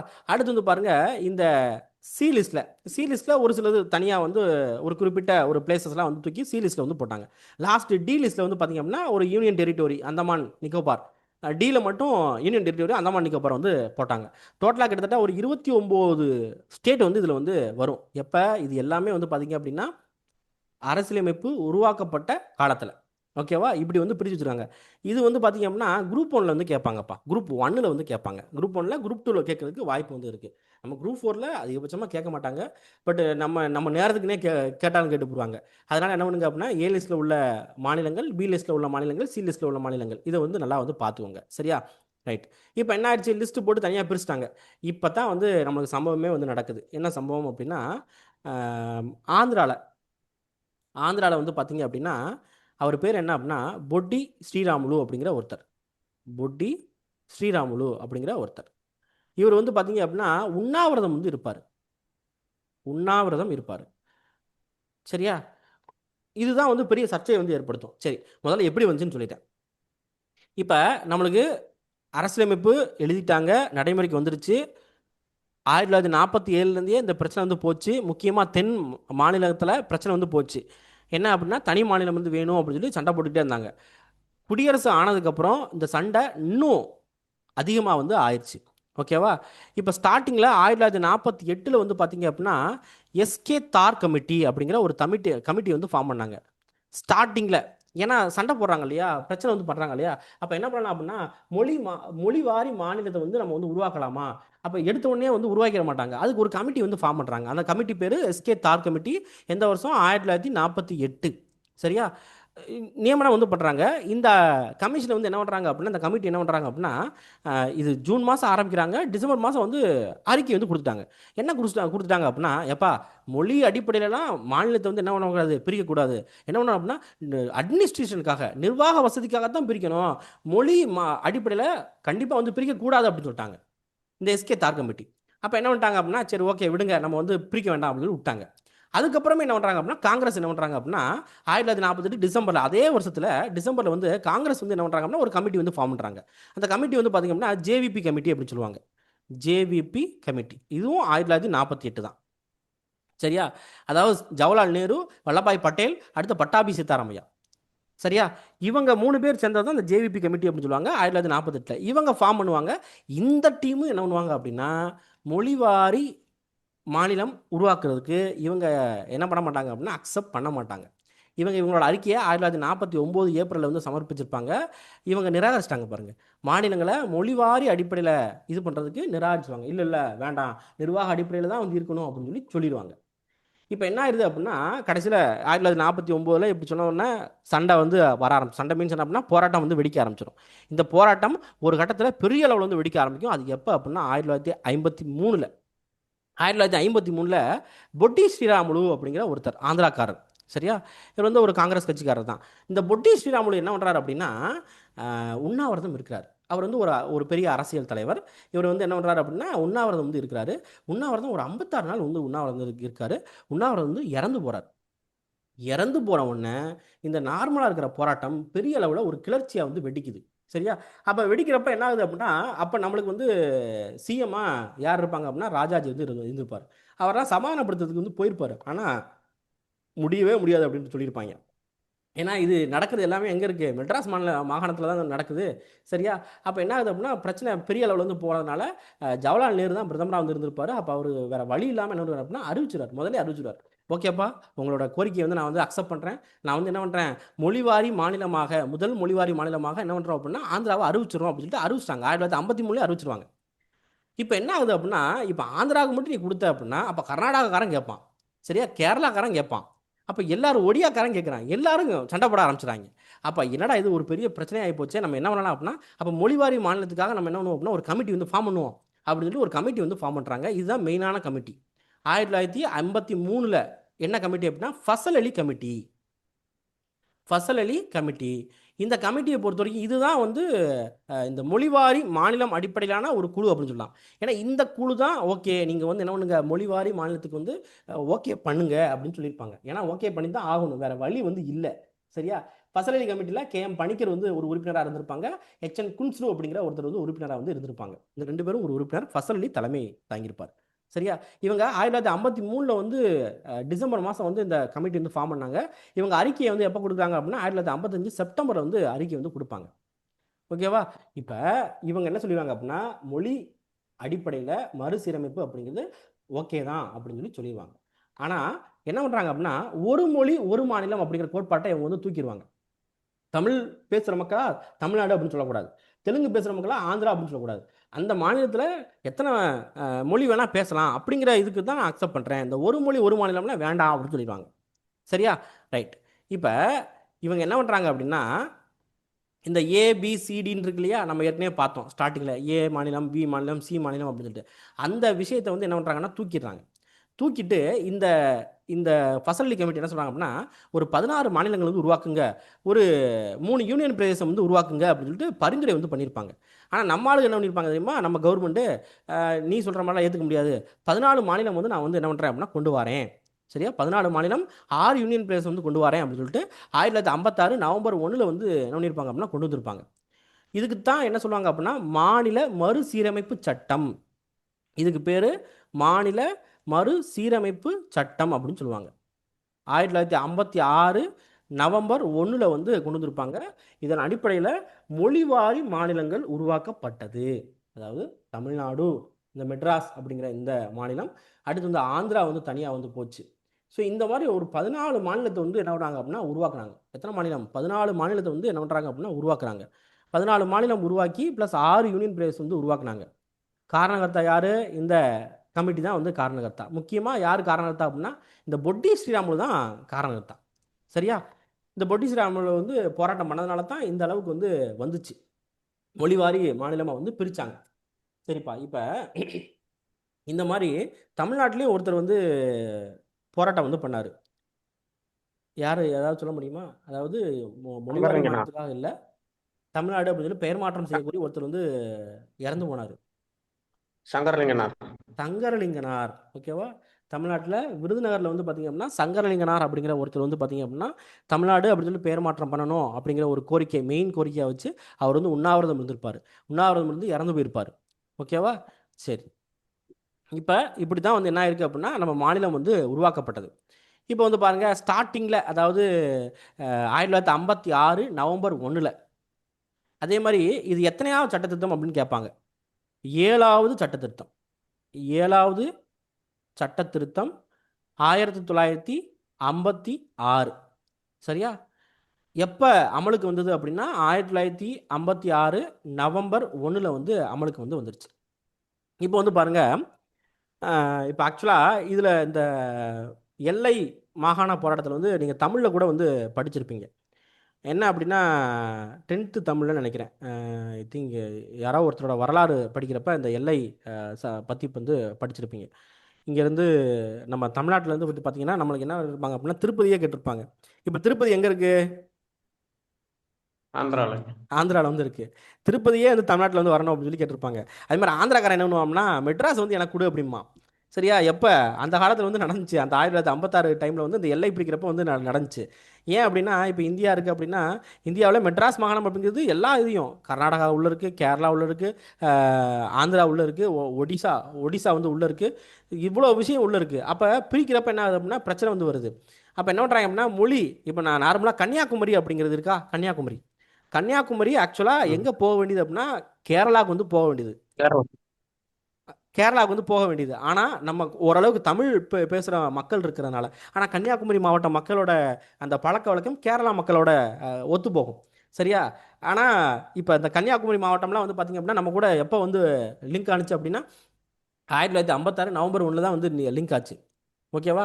ஒரு சில பகுதிகள் நம்ம வந்து எடுத்துக்கிட்டோம், ஒரு சில பகுதிகள் நம்மள்ட்ட இருந்த பகுதிகள் கேரளாவுக்கும் வந்து போச்சு, நம்மள்ட்ட இருந்த பகுதிகள் ஆந்திராவுக்கும் வந்து போச்சு. ஓகேவா? இந்த மாதிரி தான் வந்து என்ன அப்படின்னா நம்ம மாநிலம் அப்படிங்கிறது மாநில மறுசீரமைப்பு பண்ணி மாநிலத்தை வந்து உருவாக்குனாங்க.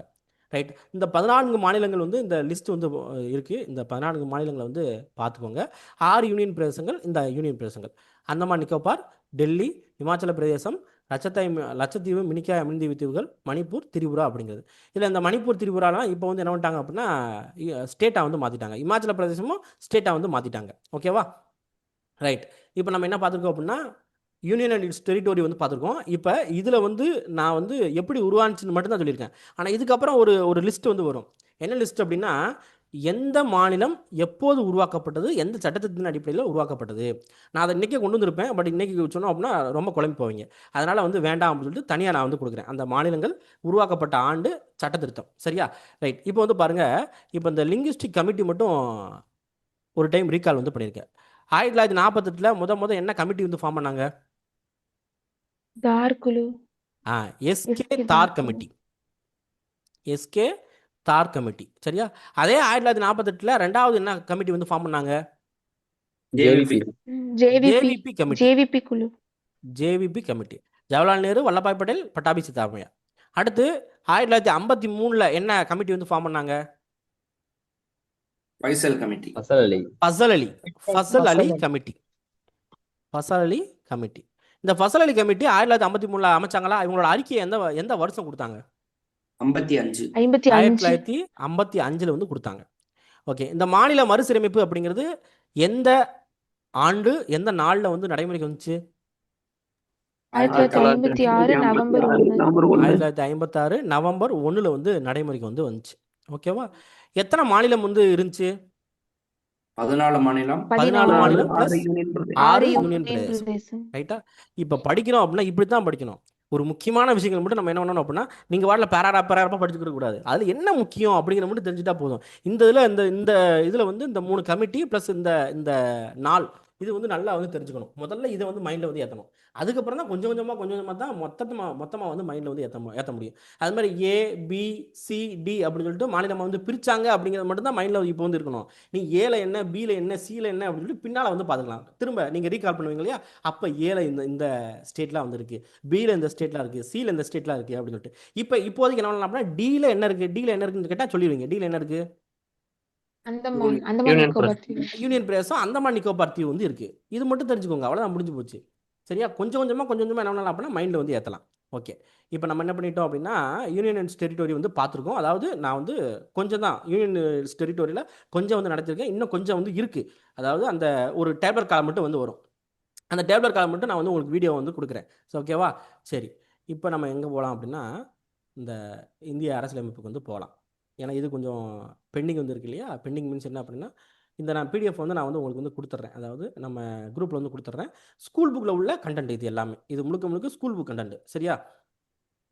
ரைட். இதில் வந்து எதை பார்க்கணும் அப்படின்னா, மற்ற எல்லாமே நம்ம வந்து பார்த்துருப்போம். இதில் எதை பார்க்கணும் அப்படின்னா, இந்த தேசிய சின்னங்கள் வந்து நம்ம வந்து பார்க்கணும்.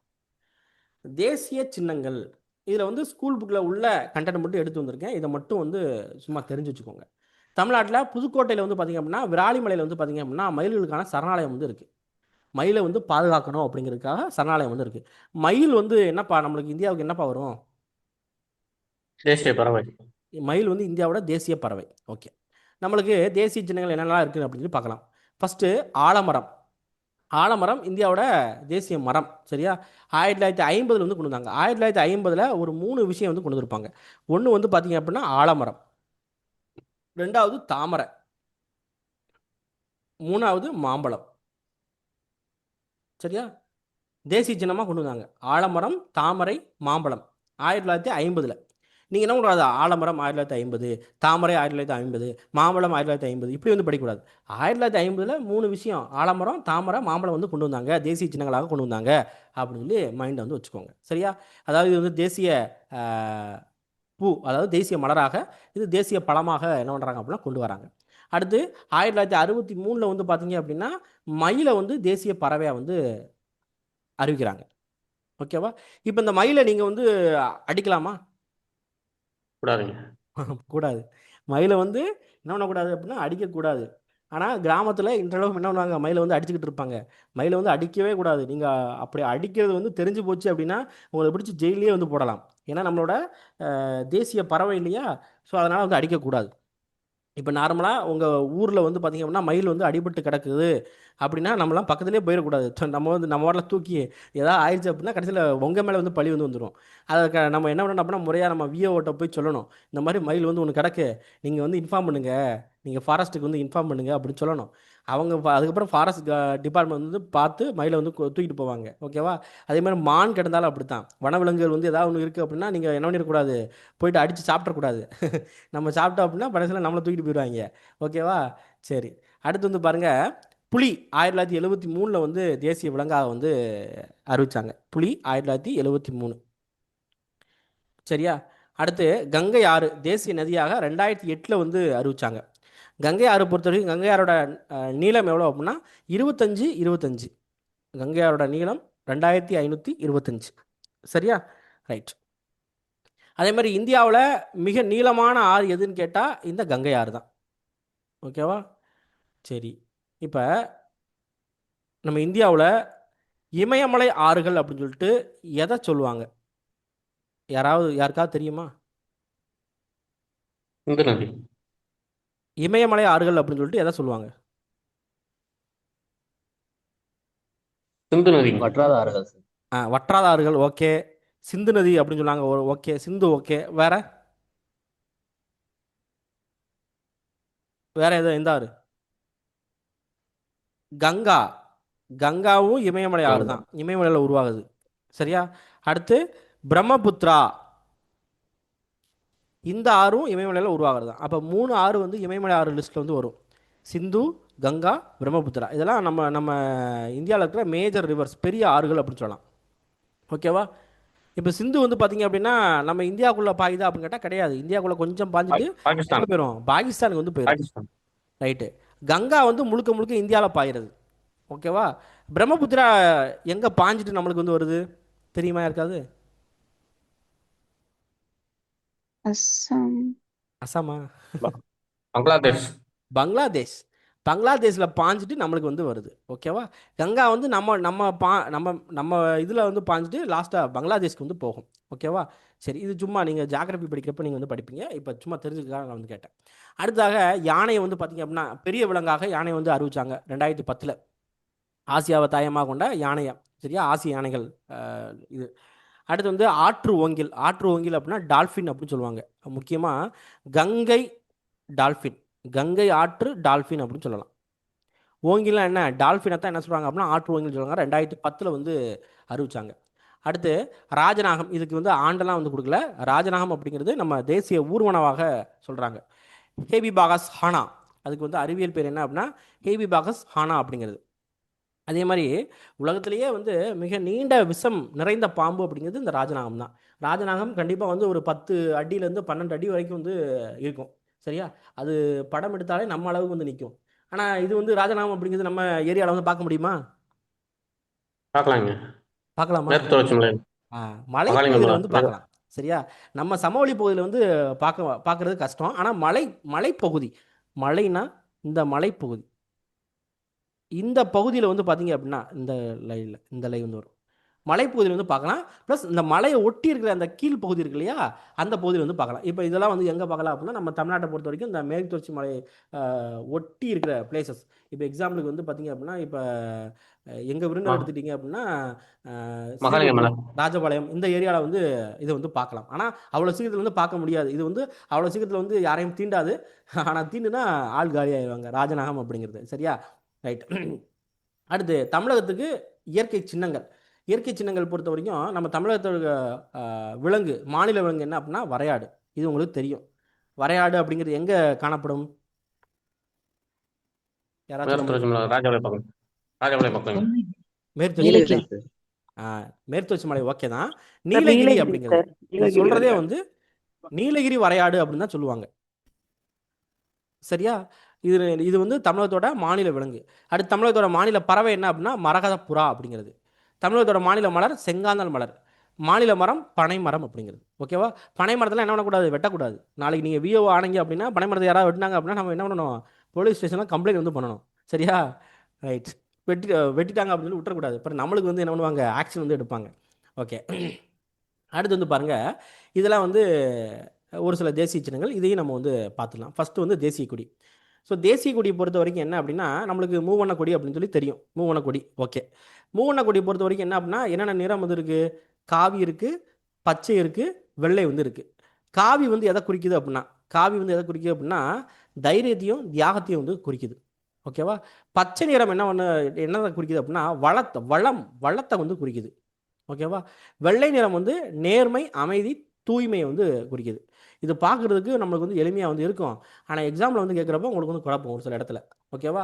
அதேமாதிரி இந்த தேசிய கொடி இருக்குது அப்படின்னா நடுவில் வந்து பார்த்தீங்க அப்படின்னா அசோக சக்கரம் வந்து இருக்கும். சக்கரம் வந்து கொடுத்துருப்பாங்க. அசோக சக்கரம் வந்து என்ன கலர் அப்படின்னா கருநிலம் கலரில் வந்து இருக்கும். இது வந்து எதை குறிக்குது அப்படின்னா அறவழி, நேர்மையான வழியை வந்து குறிக்குது, அமைதியை வந்து குறிக்குது. சரியா? இந்த தேசிய கொடியை பொறுத்த வரைக்கும் நீல அகலம் எவ்வளோ அப்படின்னா 3:2 அப்படிங்கிற நீல அகலத்தில் வந்து இருக்கும். 3:2 அப்படிங்கிறது. ரைட். நடுவில் வந்து அந்த அசோக சக்கரம் இருக்கு இல்லையா, இது வந்து மொத்தம் எத்தனை ஆரங்கள் இருக்குது அப்படின்னா 24 ஆரம் வந்து இருக்கும். எத்தனை ஆரம்? 24 ஆரம். இதுதான் ரொம்ப மெயின். தேசிய கொடியை வடிவமைச்சர், டிசைன் பண்ணது யார் அப்படின்னா பிங்காலி வெங்கையா. இவர் வந்து எந்த பகுதியை சேர்ந்தவர் அப்படின்னா ஆந்திராவை சேர்ந்தவர், இந்த பிங்காலி வெங்கையா. ஓகேவா? அதே மாதிரி நம்ம விடுதலை ஆயிடுச்சு. இந்தியா வந்து விடுதலை ஆயிடுச்சு. விடுதலை ஆனதுக்கப்புறம் நம்ம ஏற்றிருப்பாங்க இல்லையா முதல் தேசிய கொடி. அந்த முதல் தேசிய கொடி நம்ம தமிழ்நாட்டில் வேலூரில் தான் வந்து என்ன பண்ணாங்க அப்படின்னா அந்த தேசிய கொடி வந்து நெஞ்சாங்க. அந்த வேலூரில் எந்த பிளேஸ் அப்படின்னா குடியாத்தம் அப்படிங்கிற ஒரு பிளேஸ் வந்து நெஞ்சாங்க. ஓகேவா? அதே மாதிரி இந்த முதல் தேசிய கொடியை நம்ம ஜவஹர்லால் நேரு 1947 ஆகஸ்ட் 15 செங்கோட்டையில் வந்து பிரதமர் வந்து ஏற்றுறார். ஓகேவா? அதே மாதிரி இப்போ அந்த கொடி வந்து எங்கே இருக்குது அப்படின்னா நம்ம சென்னையில் புனித ஜார்ஜ் கோட்டை அருங்காட்சியகத்தில் இருக்குது. இந்த முதல் தேசிய கொடி வந்து காட்சிக்கு வந்து வச்சுருக்காங்க. ஓகேவா? ரைட். அடுத்து இந்த கொடிகாத்த குமரன் அப்படிங்கிற ஒருத்தர் வந்து வருவார். இவர் வந்து ஸ்கூல் புக்கில் இருக்கனால நம்மளுக்கு வந்து அங்கே ஒன்று இங்கே ஒன்று தான் இருக்கும். கொடிகாத்த குமரன் அப்படின்னா திருப்பூர் குமரன். இவரை பொறுத்த வரைக்கும் திருப்பூரில் பிறந்தவர் கிடையாது. ஈரோடு மாவட்டத்தில் சென்னிமலையில் பிறந்தவர் தான் இந்த கொடிகாத்த குமரன். ஓகேவா? 1932 காந்தி தாத்தா வந்து கைது பண்ணுவாங்க. அதுக்காக நடந்த போராட்டத்தில் இவர் வந்து கலந்துக்குவார். அங்கே ஆங்கிலேயர் வந்து தடியடி நடத்துவாங்க. அதில் இவர் வந்து இறந்து போவார். இந்த மாதிரி ஒருத்தர் ஒரு குழு வர்றப்ப போராட்டம் பண்ணியிருப்பார், தடியடி நடத்தி இறந்து போயிருப்பார். யார் அது?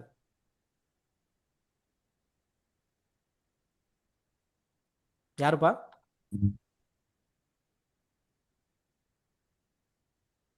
வல்லபாய். வல்லபாய் படலா? வல்லபாய் படலாம் இல்ல சாகலப்பா. இல்ல இல்ல இல்ல இல்ல இல்ல சார். சொல்லுங்க. லாலா லஜபதி ராய். லாலா லஜபதி ராய். சூப்பர். லாலா லஜபதி ராய் அப்படிங்கிற ஒருத்தர் சைமன் குழு எதிர்ப்பு சைமன் கமிஷன் வர்றப்ப அவர் வந்து போராட்டம் வந்து எழுப்பாரு. அப்போ தடியடி நடந்திருக்கும். ஆனால் அன்னைக்கே அவர் வந்து இறந்துருக்க மாட்டார். அந்த தடியடி நடத்தினதுனால உடல்நிலை மோசமாகி பின்னால் வந்து இறந்து போயிருப்பார் லாலா லஜபதி ராய். அங்கே லாலா லஜபதி ராய், இங்கே வந்து காந்தி தாத்தாவை கைது பண்ணதுக்காக இவர் வந்து போராட்டம் வந்து பண்ணியிருப்பார். கொடிகாத்த குமரன் அப்படிங்கிறது. சரியா? ரைட். அடுத்து தேசிய லட்சணை. எம்பளம். நம்மளுக்கு தேசிய லட்சணம் என்ன அப்படின்னா, இப்போ நார்மலாக நீங்கள் வந்து ஒரு கலெக்டர் வந்து ஆகுறீங்கன்னு வச்சுக்கோங்களேன், உங்களுக்கு பின்னால் தலைக்கு பின்னால் வந்து நீங்கள் உட்கார இடத்துக்கு பின்னால் என்ன பண்ணியிருப்பாங்க அப்படின்னா, இந்த எம்பளம் வந்து வச்சுருப்பாங்க. நான்முக சிங்கம் அப்படிங்கிற எம்பளம் வந்து வச்சுருப்பாங்க. சரியா? அதே மாதிரி லெட்டர் பேட் இருக்குது அப்படின்னா, சென்ட்ரல் கவர்மெண்ட் ஒரு லெட்டர் பேட் கொடுக்குறாங்க அப்படின்னா, அதில் இந்த நான்முக சிங்கம் தான் வந்து இருக்கும். சரியா? எம்பளமாக வந்து இந்த நான்முக சிங்கம் வந்து இருக்கும். என்ன அப்படின்னா, சாரநாத் அசோகத்தூணில் இருக்கிற நான்முக சிங்கம். இதை வந்து தேசிய லட்சணம் எப்போ வந்து ஏற்றுக்கொண்டாங்க அப்படின்னா, ஜனவரி 26, 1950 வந்து ஏற்றுக்கொண்டாங்க நம்ம குடியரசு நாளில். இந்த எம்பளத்துக்கு கீழே என்ன எழுதியிருக்கும் அப்படின்னா, சத்தியமேவ ஜெயதே அப்படிங்கிற ஒரு வார்த்தை வந்து இருக்கும். இந்த சத்தியமேவ ஜெயதே அப்படின்னா என்ன அர்த்தம் அப்படின்னா, வாய்மையே வெல்லும் அப்படின்னு சொல்லுவாங்க. சத்தியமேவ ஜெயதே அப்படின்னா வாய்மையே வெல்லும் அப்படின்னு சொல்லிட்டு. அதேமாதிரி மேலே வந்து எத்தனை சிங்கம் இருக்கும் அப்படின்னா, 4 சிங்கம் வந்து இருக்கும். இந்த 4 சிங்கத்தில் 3 சிங்கம் தான் வந்து வெளியே வந்து தெரியும், ஒரு சிங்கம் வந்து வெளியே வந்து தெரியாது, பின்னால் வந்து இருக்கும். சரியா? ரைட். அதே மாதிரி இது ரொம்ப முக்கியம். இந்த எம்பளத்தில் கீழே வந்து என்ன விலங்குகள் இருக்குது அப்படின்னு சொல்லிட்டு, யானை வந்து இருக்கும், குதிரை வந்து இருக்கும், காளை வந்து இருக்கும், சிங்கம் வந்து இருக்கும். யானை நம்ம ஆற்றலை குறிக்கிறது, குதிரை வேகத்தை குறிக்கிறதுக்காக, காளை கடின உழைப்புக்காக, சிங்கம் கம்பீரத்துக்காக. இந்த விலங்குகள் நல்லா பார்த்துக்கோங்க, இது ஏற்கனவே கேட்டிருக்காங்க. யானை, குதிரை, காளை, சிங்கம். யானை ஆற்றலுக்காக, நல்ல ஆற்றலுக்காக, குதிரை வேகத்துக்காக, காளை வந்து கடின உழைப்புக்காக, சிங்கம் வந்து கம்பீரத்துக்காக. சரியா? அதே மாதிரி இந்த நான்முக சிங்கம் இருக்கு இல்லையா, இதுக்கு இடையில வந்து பார்த்திங்கன்னா தர்ம சக்கரம், ஒரு சக்கரம் வந்து அமைஞ்சிருக்கும். இதெல்லாம் எங்கே இருக்குது அப்படின்னா, முக்கியமாக அந்த லெட்டர் பேட்டில் வந்து இருக்கும், அதுக்கப்புறம் பாஸ்போர்ட்டில் வந்து இருக்கும். ஓகேவா? ரைட். இப்போ அசோகர் காலத்தில் தான் இந்த சாரநாத் கற்றூன் வந்து இருந்துச்சு. இந்த கற்றூன்லேருந்து தான் நம்மளுக்கு வந்து எடுத்தாங்க. இந்த கற்றூன் இப்போ எங்கே இருக்குது அப்படின்னா, சாரநாத் அருங்காட்சியகத்தில் வந்து இருக்குது. ஓகேவா? அடுத்து தேசிய கீதம். ஸோ தேசிய கீதம் பொறுத்த வரைக்கும் நம்ம ஜனநாமனை பாடுறோம் இல்லையா, சின்ன வயசில் வந்து நம்ம லாஸ்ட்டில் வந்து இந்த தேசிய கீதம் வந்து பாடுவோம். இந்த தேசிய கீதம் பொறுத்த வரைக்கும் இதை யார் வந்து எழுதுனாங்க அப்படின்னா, ரவீந்திரநாத் தாகூர் வந்து எழுதினார். இதோட இந்தி மொழியாக்கம் ஜனவரி 24, 1950 வந்து நம்ம அரசியலமைப்பு நிர்ணய சபையால் ஏற்றுக்கொள்ளப்பட்டது அப்படின்னு சொல்லலாம். ஜனவரி 24, 1950 நல்லா மைண்டில் வச்சுக்கோங்க. தேசிய கீதம் ஜனவரி 24, 1950. இதே மாதிரி தேசிய பாடலும் எந்த நாளில் வந்து வந்திருக்கும்?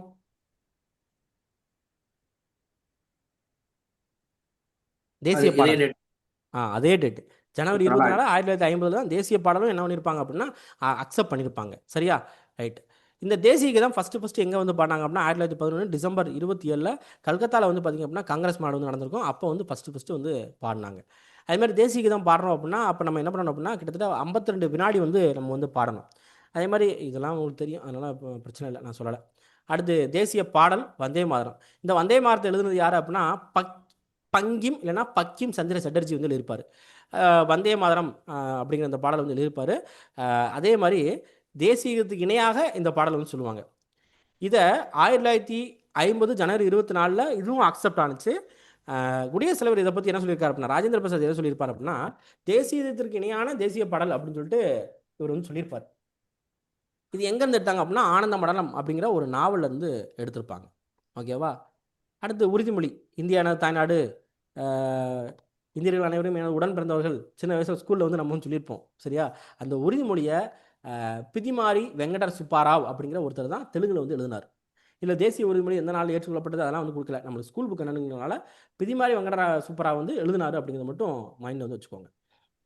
அடுத்து தேசிய நுண்ணுயிரியாக லாக்டோபேசிலஸ் டெல்புரிக்கி அப்படிங்கிற ஒரு நுண்ணுயிரை வந்து அறிவிச்சாங்க. 2012 வந்து இதை வந்து அறிவிச்சாங்க. அடுத்து இந்தியாவோட நாணயம். இந்தியாவோட நாணயம் என்ன அப்படின்னா ரூபாய் அப்படிங்கிறது. ரூபாயை பொறுத்த வரைக்கும் என்ன அப்படின்னா, ரூபாய் எப்படி வந்துச்சு அப்படின்னா, நம்மளுக்கு ஷெர்ஷா சூரி அப்படிங்கிற ஒருத்தர் வந்து இருப்பார்.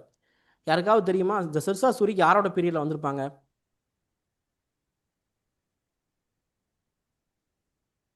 ஷெர்ஷா சூரி யாரோட பீரியடில் வந்திருப்பாங்க? முகலாயர்கள்.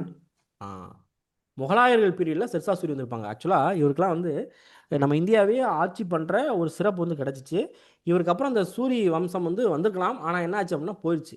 திரும்பவும் முகலாயர்களே வந்து வந்திருப்பாங்க. இந்த ஷெர்ஷா சூரி நிறைய நிர்வாக சீர்திருத்தங்கள் கொண்டு வந்திருப்பார். அப்போ அவர் என்ன பண்ணுறாரு அப்படின்னா, வெள்ளி நாணயத்துக்கு வந்து ரூஃபியா அப்படின்னு சொல்லிட்டு பேர் வந்து வச்சிருப்பார். அதைத்தான் என்ன பண்ணியிருப்பாங்க அப்படின்னா, நம்ம இப்போ ரூபாய் அப்படின்னு சொல்லி சொல்கிறோம். நம்ம ரூபாய்க்கான சின்னம் இருக்கு இல்லையா, இந்த மாதிரி வந்து நம்ம வந்து ரூபாய்க்கான சின்னம் வந்து நம்ம வந்து போடுவோம். இந்த சின்னம் வந்து 2010 வந்து நம்ம தமிழ்நாட்டை சேர்ந்த டி உதயகுமார் அப்படிங்கிறவர் தான் டிசைன் வந்து பண்ணார். ரூபாய்க்கான சின்னம், இந்த சிம்பிள். இப்போ டாலர் அப்படின்னா இப்படி வந்து இருக்கும். சரியா? நம்ம சிம்பிள் வந்து இந்த தான் சிம்பிள், இந்த இருக்கு இல்லையா, இதுதான் வந்து சிம்பிள். இதை டிசைன் பண்ணது யார் அப்படின்னா, டி உதயகுமார் அப்படிங்கிற ஒருத்தர். அடுத்து தேசிய நாட்காட்டி. ஸோ தேசிய நாட்காட்டியை பொறுத்த வரைக்கும் சக ஆண்டு முறைன்னு சொல்லுவாங்க. இது ரொம்ப டெப்த்தாக வந்து நான் வந்து போக விரும்பல. இந்த நாட்காட்டி வந்து பார்த்தீங்க அப்படின்னா எப்போ ஏற்றுக்கொள்ளப்பட்டது அப்படின்னா 1957 மார்ச் 22 முதல் தேசிய நாட்காட்டி ஏற்றுக்கொள்ளப்பட்டது அப்படிங்கிறது மட்டும் மைண்டில் வந்து வச்சுக்கோங்க. நான் ரொம்ப டீப்பாக வந்து போகலை, வேண்டாம். ஓகே, சரி. இந்த இதை மட்டும் நம்ம வந்து பார்த்துக்கிறோம். நம்மளுக்கு வந்து சுதந்திரம் வந்து கொடுத்தாங்க இல்லையா? ஸோ அந்த நாளில் ஒருத்தவங்க அகில இந்திய வானொலியில் பாடியிருப்பாங்க. ஆடுவோமே பள்ளு பாடுவோமே அப்படின்ட்டு பாரதியாரோட பாட்டை வந்து பாடியிருப்பாங்க. அவங்க யார் அப்படின்னா டிகே பட்டம்மாள் அப்படிங்கிற ஒருத்தர். ஓகே, மற்ற எல்லாமே நம்ம வந்து பார்த்தது தான். சரி, ஓகேப்பா. இன்றைக்கி வந்து கிளாஸ் வந்து முடிச்சுக்கலாம். இன்றைக்கி வந்து ஆக்சுவலாக வந்து என்ன அப்படின்னா இன்னும் ஒன்று மட்டும்தான். அந்த மாநிலம் வந்து எப்போ வந்து உருவாச்சு அப்படிங்கிறது, எந்த சட்டத்தின் மூலமாக வந்து உருவாச்சு அப்படிங்கிறது, அதை நான் வந்து ஒரு சின்ன வீடியோவை வந்து நான் உங்களுக்கு வந்து கொடுக்குறேன். அதையும் நீங்கள் வந்து பார்த்துக்கோங்க. ஓகேவா? சரி, இன்னைக்கு கிளாஸ் வந்து நம்ம என்ன பண்ணிக்கலாம் அப்படின்னா முடிச்சுக்கலாம். நீங்கள் டெய்லி வந்து ஒழுங்காக படிச்சிருக்கீங்களா? படிச்சிடறேன் சார். ரைட்.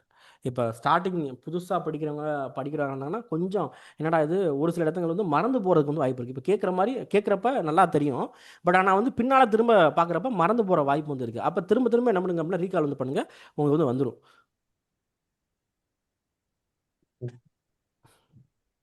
சரி, ஓகே. நம்ம வந்து மணி 6 ஆயிடுச்சு. ஸோ நீங்கள் போயிட்டு அடுத்த கட்ட நடவடிக்கை வேலையை வந்து நீங்கள் வந்து பாருங்கள். ஏதாவது டவுட் இருக்கா? இல்லைங்க.